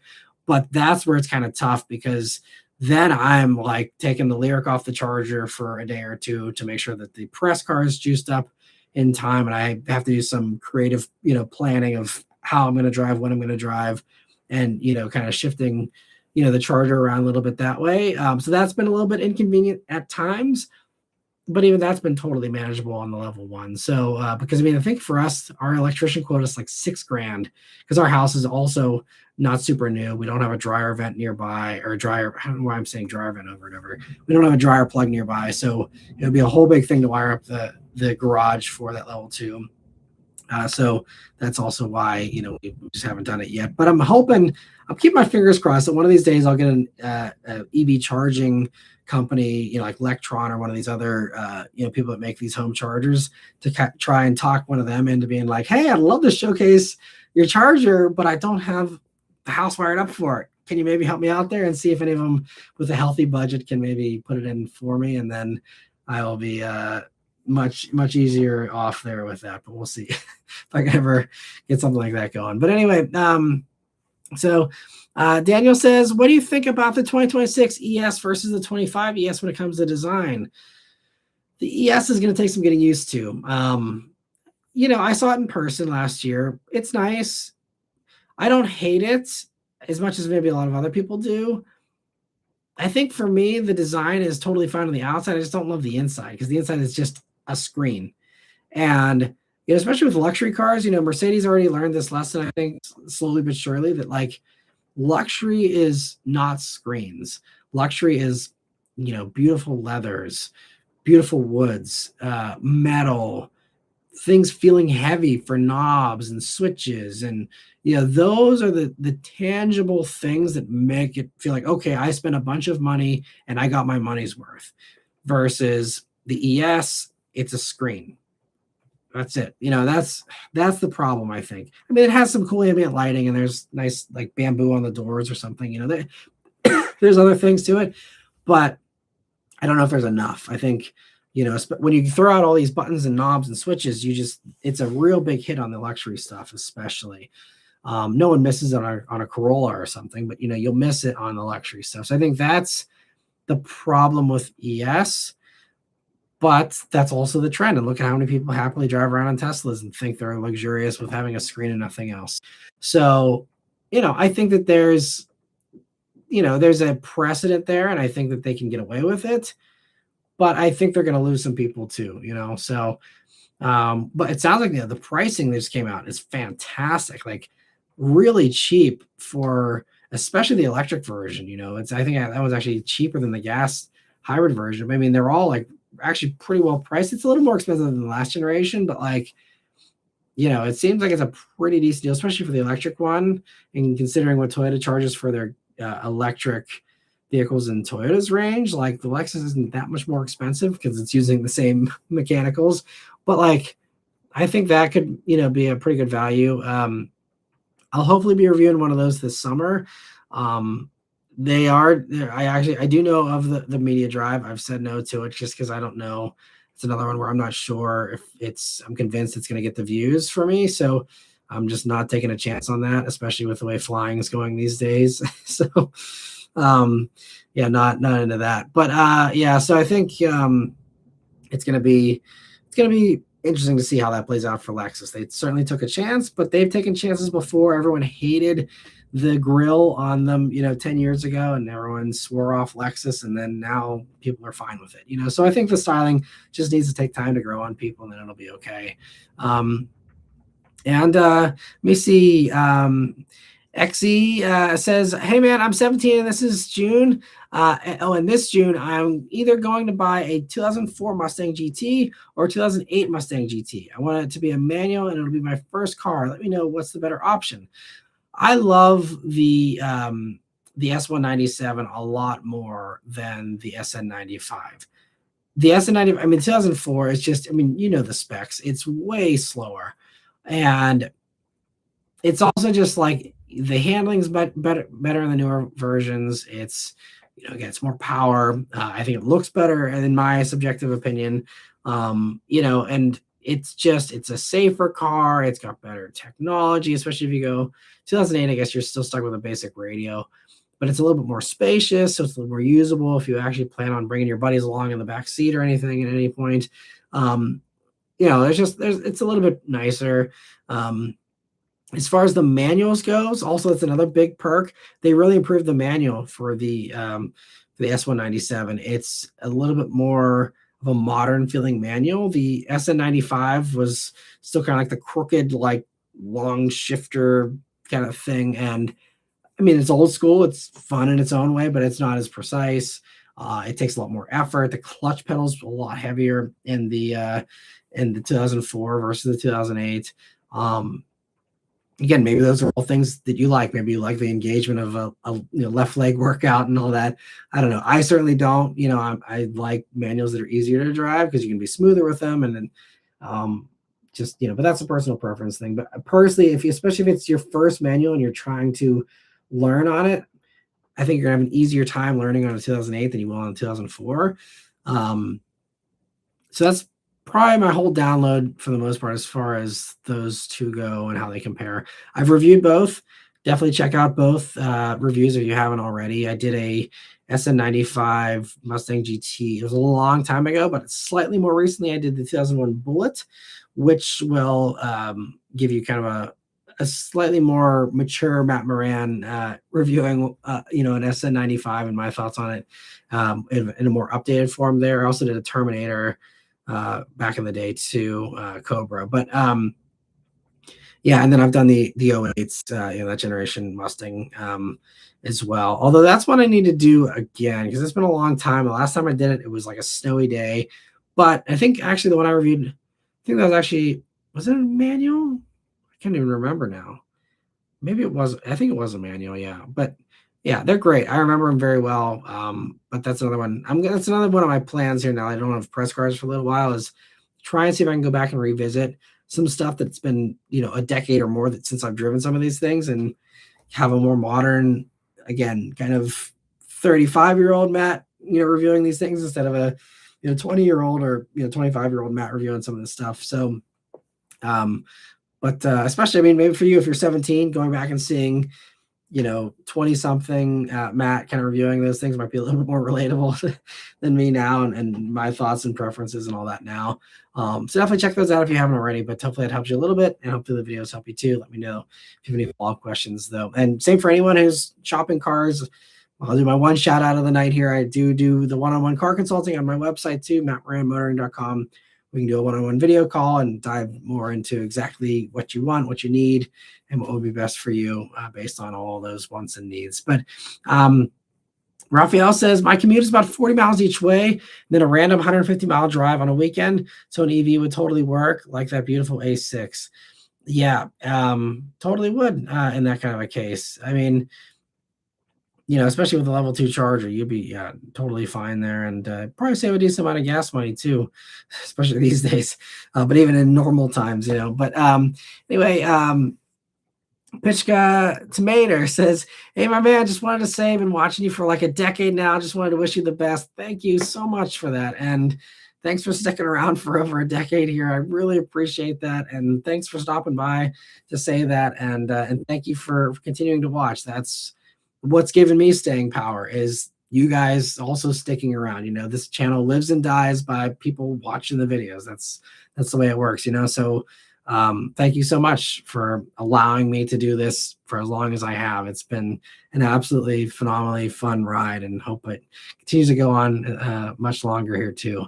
Let me see. Luke says, car styling, what's old is once new again. Yeah. Absolutely. All these trends come around. A lot of things that people hated, they don't hate as much anymore. I mean, even like that M3 I reviewed last week, it was, I don't love it still, but the trying to, get rid of the eye bleach effect, I think is over years, you get used to seeing it. And eventually it just gets to a point where you're like, okay, this is what the M3 looks like, and you just, it's not as painful as it was when it first came out. I still hate the XM, but even that one's another one where it's just like, okay, this is what they're doing, and thankfully the new class stuff looks a lot better. But yeah, it's kind of funny how that goes. And XE says, thank you, man. I did watch both of those videos. I'll come back in June and I'll show you the Mustang. I appreciate that. I'd love to see what you got. And yeah, best of luck with shopping around and hope you find a great one. And Dave says the SN95 platform is almost the same as the Fox body, which is going on 50 years old. Yeah, there's a lot of commonality there for sure. Yeah, and that's another reason why. I mean, especially these newer Mustangs, they really improved by leaps and bounds. And I mean, obviously S550, another huge leap there with independent rear finally and all that. But it's, yeah, and that's kind of, I think, one of the things that got me off the sidelines as an import fan that loved the Subarus and the good handling stuff.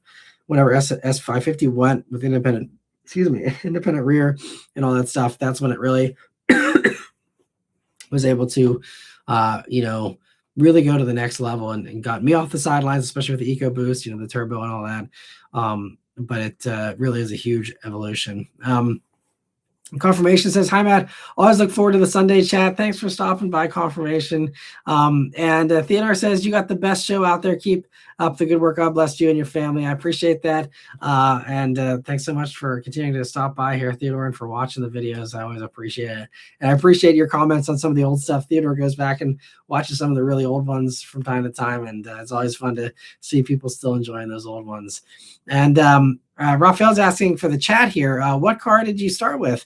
I bought a 79 Chevette at 15 years old. I love this. It also gives my voice a little bit of a break here. So I'm curious what you guys have. We can highlight all of your first cars. That's fun though. 79 Chevette. That's I'm curious if you had a good experience with that. Because my dad had the Astra, the Pontiac Astra. I think this was a 75. Was his first car, and man, he hated that thing for good reason. I mean, the clutch pedal literally went through the floor while he was driving. So it was so rusted out. And I mean, he had it though. It wasn't that old. It was only a few years old. But yeah, I think Chevette and Astra were the same, or maybe it was Vega, Chevy Vega and Astra that were the same. But anyway, yeah, that's quite a car to start with, I'm sure. Luke says he had a 98 Mercedes C230. That's fun. This was in 2012, so it wasn't new, but it only had 80,000 miles. Nice. Well, hopefully it didn't give you too many problems. I'm curious how that held up for you over time, but that's cool. And also, in the meantime, here Luke says he saw his first 26 Outback in the wild. Not a fan of the new styling. I also saw a 97 Ford Escort wagon with 70,000 miles. Nice. That's a fun spot.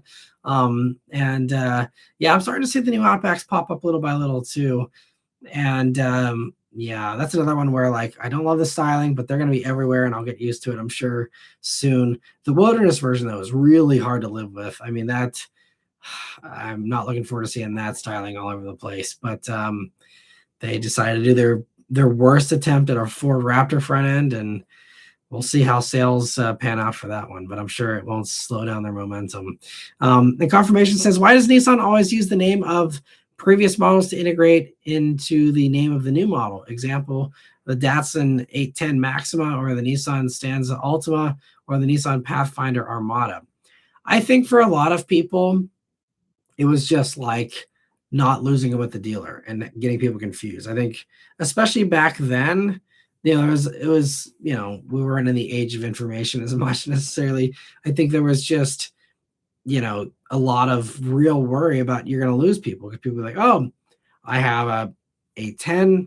I want another 810. Oh, you don't have an 810 anymore. Oh, okay. See, and they're like, no, Maxima. It's a Maxima 810. And so I think that's, probably the motivation. If I had to guess, I don't know for sure, but I'm assuming it's just that. But I could be wrong. I don't know. Maybe someone else knows better than I do. And Raphael says it had cardboard on the floors because it was rusted and a family of mice in the back seat, but I loved it. Man, well, that's impressive that you were living with the mice there. That's crazy. But I'm glad you enjoyed yours. That's great, though. I'm glad you had a good experience. And Confirmation says, my first car was a 93 BMW 325i. I didn't have it long. I then moved on to an 89 Nissan Stanza and then a 96 Mazda MX-6 M Edition 5-speed. Nice. That's awesome. So you probably really love seeing that MX-5 in the junkyard on the Relics of the Rust Belt channel that I filmed last year. That was cool. I'm hoping, by the way, anyone who's curious about those, I'm hoping, especially now I don't have press cars for a little while, I'm hoping to be able to get back to the junkyard stuff now that it's a little bit warmer, as long as the weather cooperates. But that is one area where the Fiat will be a little bit of a limiting factor, because I can go to the Pittsburgh yard, no problem. I can go to the Canton yard, no problem. But for the other yards that I go to, the Akron one and the Cleveland one, it'll require a charge stop, which I'm fine doing. It's easy in that car because it's so quick to charge. But it's a little bit more expense, paying for that, versus typically I'm burning free gas in the press cars whenever I do those trips. So it's a little bit more cost. I'm going to see still if I can try and get some more sponsors to keep those going, because the view counts on them, unfortunately, they didn't grow the way I was hoping they would. I'll keep on trying, but yeah, I'm not super confident in the future of that channel. I love doing it, but again, I got to do stuff that makes me, better money. And doing a rant that gets the same views, here in my office for an hour is definitely the better way to go. But just, yeah, that made me think of the MX6 that I spotted in the junkyard. It's so fun to do those junkyard walks though, so I'm hoping I can still make it work somehow. And Dave says the first car I bought was an 85 Daytona Turbo, 5 years old, for $3,000. Wow, that's a great buy back then. And that was a cool car, I'm sure. I'd love to hear your thoughts on what it was like. Hopefully you enjoyed it, but that's awesome. And Xavier says he started with a 88 Ford F-150. The first car I ever bought was a 93 Oldsmobile Cutlass Supreme when I was 17. Nice. Cutlass Supremes, man, those things were one of the cars to have back then. So I'm sure that was a cool car to have as a 17-year-old.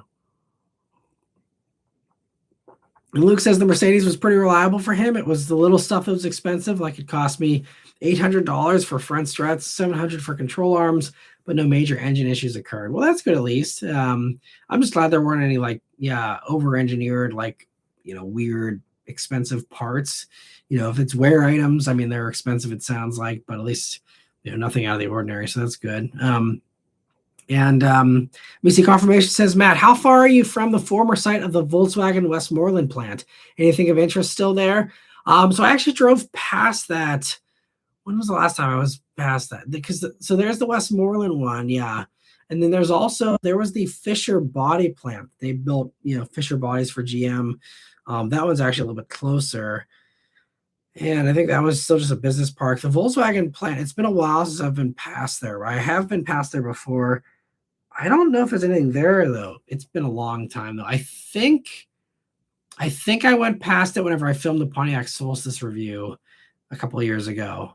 I think that was that one. But yeah, it's been a long time since I've been there. But yeah, that used to be a big deal for a long time. I think actually, now that I'm thinking about it, I think Mitsubishi Electric bought it out, and the industrial side of Mitsubishi is, I think, still in there.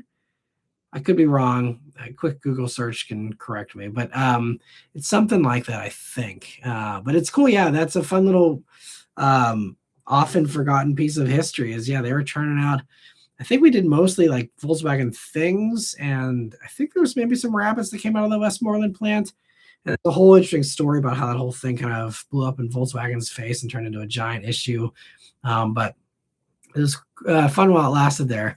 And Raphael says, this made me think, over the years, I've had 11 cars and 14 motorcycles. Wow, that's impressive. That's quite the collection there. Lots of experiences, I'm sure. And confirmation said, what about the Grumman post office plant? I don't know about that one, actually. I'll have to look that up. I didn't know they made the Grummans there, or somewhere around here, maybe. I don't know. I thought those were built in Ohio. Or wait a minute. I think that some of those Grummans, were they built at the Lordstown plant that then got taken over by GM, and now is kind of in a weird limbo because Foxconn bought it and then now they're not using it. It boggles my mind that an automotive factory in these tariff times isn't running, people aren't running to that factory to buy it. I don't know, maybe it's just not a lot of workers around there anymore because everyone had to, up and leave because there was no work anymore. But Montgomery, PA for the Grumman plant. Okay, interesting. I never knew about that one, actually. I'll have to look into that. That's another, if I ever have time someday to do more, or if I just ever quit doing car reviews and just do different adventure things, there's so many fun Pittsburgh and Pennsylvania, Western Pennsylvania related things that I think would be really cool to show, whether it's the Heinz, factory that isn't a Heinz factory. I mean, it used to be a Heinz factory. Now they don't actually make ketchup there anymore, sadly. But, just like this is the birthplace of ketchup. Maybe not for a car audience, but just there's a lot of cool stuff around here, but car related things like the Volkswagen factory, like the Fisher body factory. And again, apparently a Grumman factory could be kind of fun. He says, yeah, PA has underrated automotive history. Yeah, you know better than I do, actually. So good for you. That's awesome. I'll have to look into that one. That's cool. But yeah, those would be fun stories to tell. I don't know, maybe, I know regular car reviews, they have some success with some of their little mini documentaries that they do. yeah, just if I knew I'd get those kinds of views on it, I'd totally do it. But it's a lot of research and like, a lot of that stuff, it's kind of hard because you got to pull like archival stuff if you want to actually have any kind of B-roll. And that's where it kind of gets time consuming, is trying to like hunt down old pictures and any kind of video footage and things like that. Even getting permission to film at some of these places can be kind of tricky if it's not easily accessible, from public areas. But yeah, there's all kinds of stuff. I mean, even like other unrelated to car stuff, but like one of the largest malls in the country in Pittsburgh, the Century 3 Mall. It was like, I think for a brief period of time, we actually had the largest mall in America, and they're currently like in the last stages of tearing it down because that died like most other malls, several years ago. But all kinds of interesting little things like that. Anyway, Luke says, the worst car I ever had was a 2011 Hyundai Elantra. I only kept it for 4 months. It had a bunch of suspension issues. Interesting. It didn't get great fuel economy for a small car, and it was uncomfortable. Oh, that's a shame. Yeah, I'm not sure why all the suspension stuff would go all at once, unless you got like a former stunt car or like a rental car or something. That's crazy. The suspension you must have just got a bad car. That's strange. I've never heard of someone having like out of the ordinary suspension issues typically. That's crazy. And Confirmation says, when you were young, do you remember muscle cars running around treated as old beaters? How 10 to 15-year-old cars are treated now, how much they were being offered for sale. I remember stuff being kind of cheap, but the interesting thing about muscle cars, because I mean, yeah, like when I was a kid, say like 1995, I was 5 years old.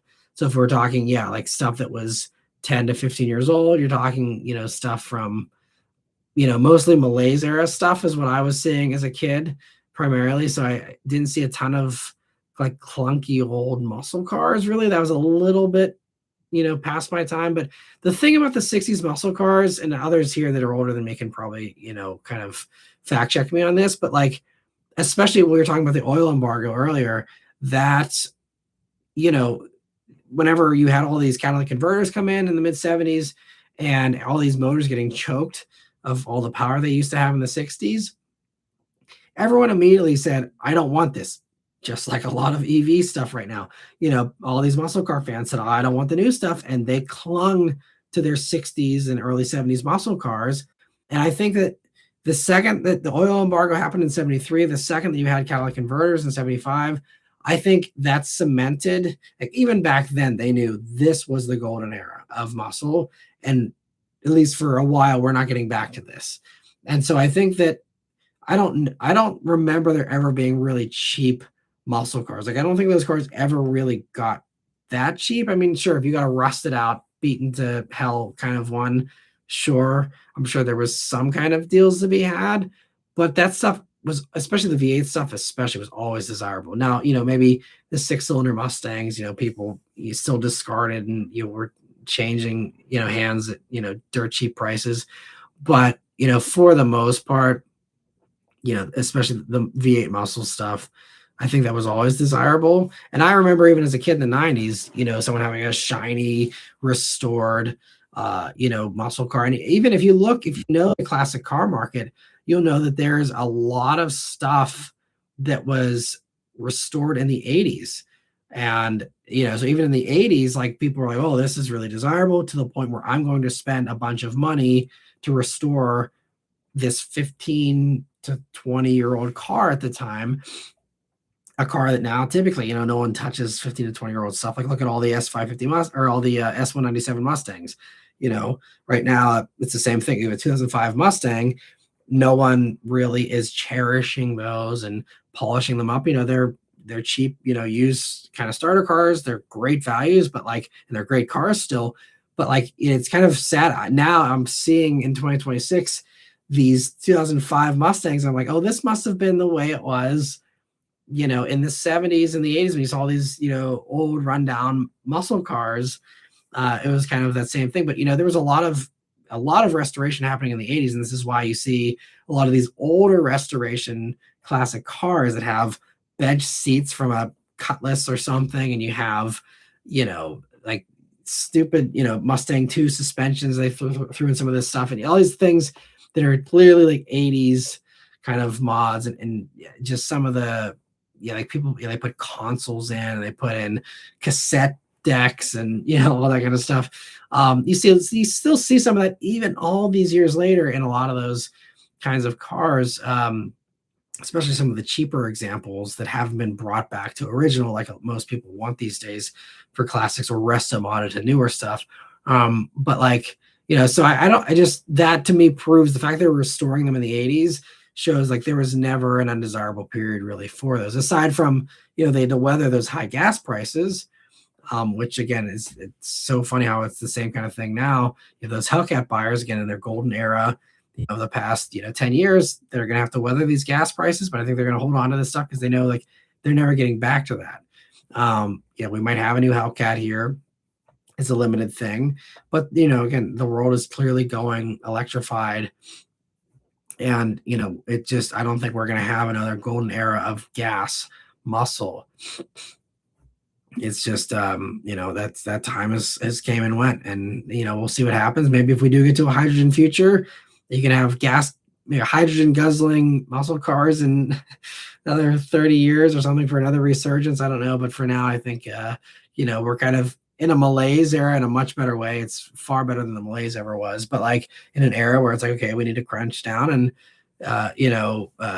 conserve our resources here, and have stuff that's efficient, and have stuff that's not going to, kill us in price. And, I think that's where it's history kind of repeating itself, but again, evolving and improving, so it's not as bad as it was the last time.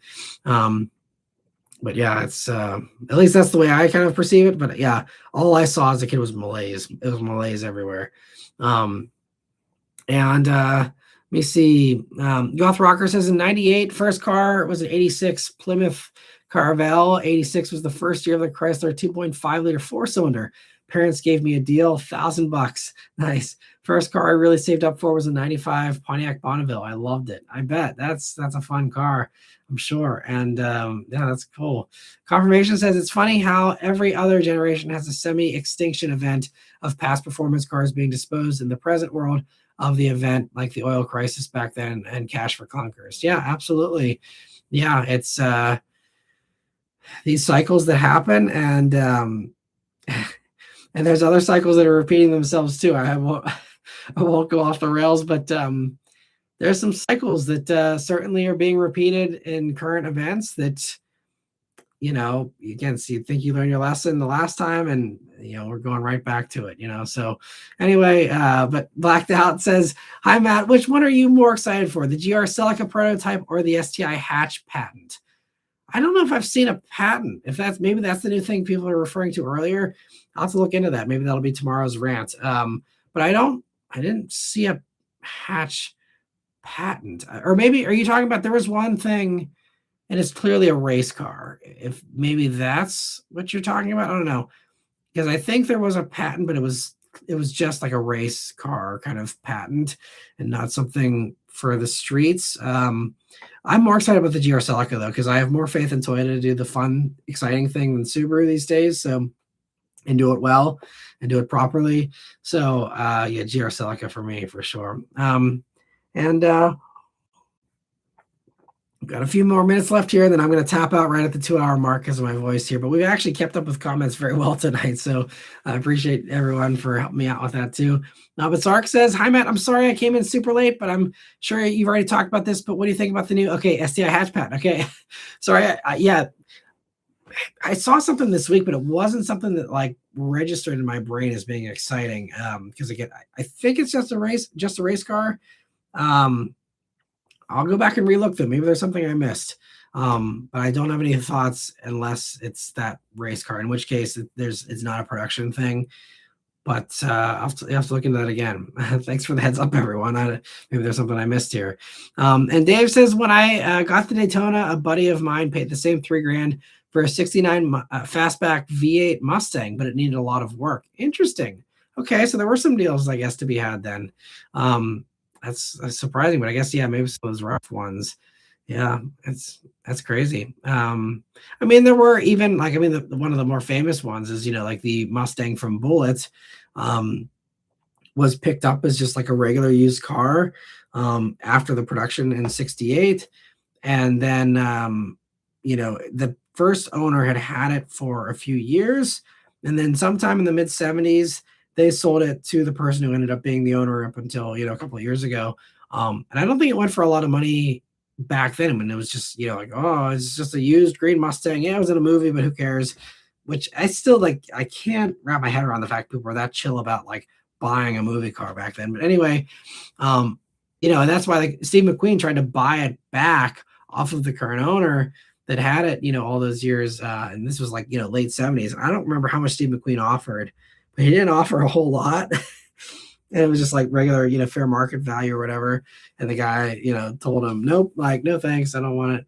But even like Steve McQueen in his letter, it's so funny. I mean, Steve McQueen he was a character, but he said in his letter, I'm interested in buying the Mustang, but he's like, but if you want like more, if you want too much for it or something, I'm butchering the quote, but it was basically like, if you want a lot for it, then you'd better forget it. Just like, which is like not the way you do a car negotiation whatsoever, to be like, I'd like to buy this car, but if you're going to ask too much, forget you, like that, especially private owner, like they're not going to take that well.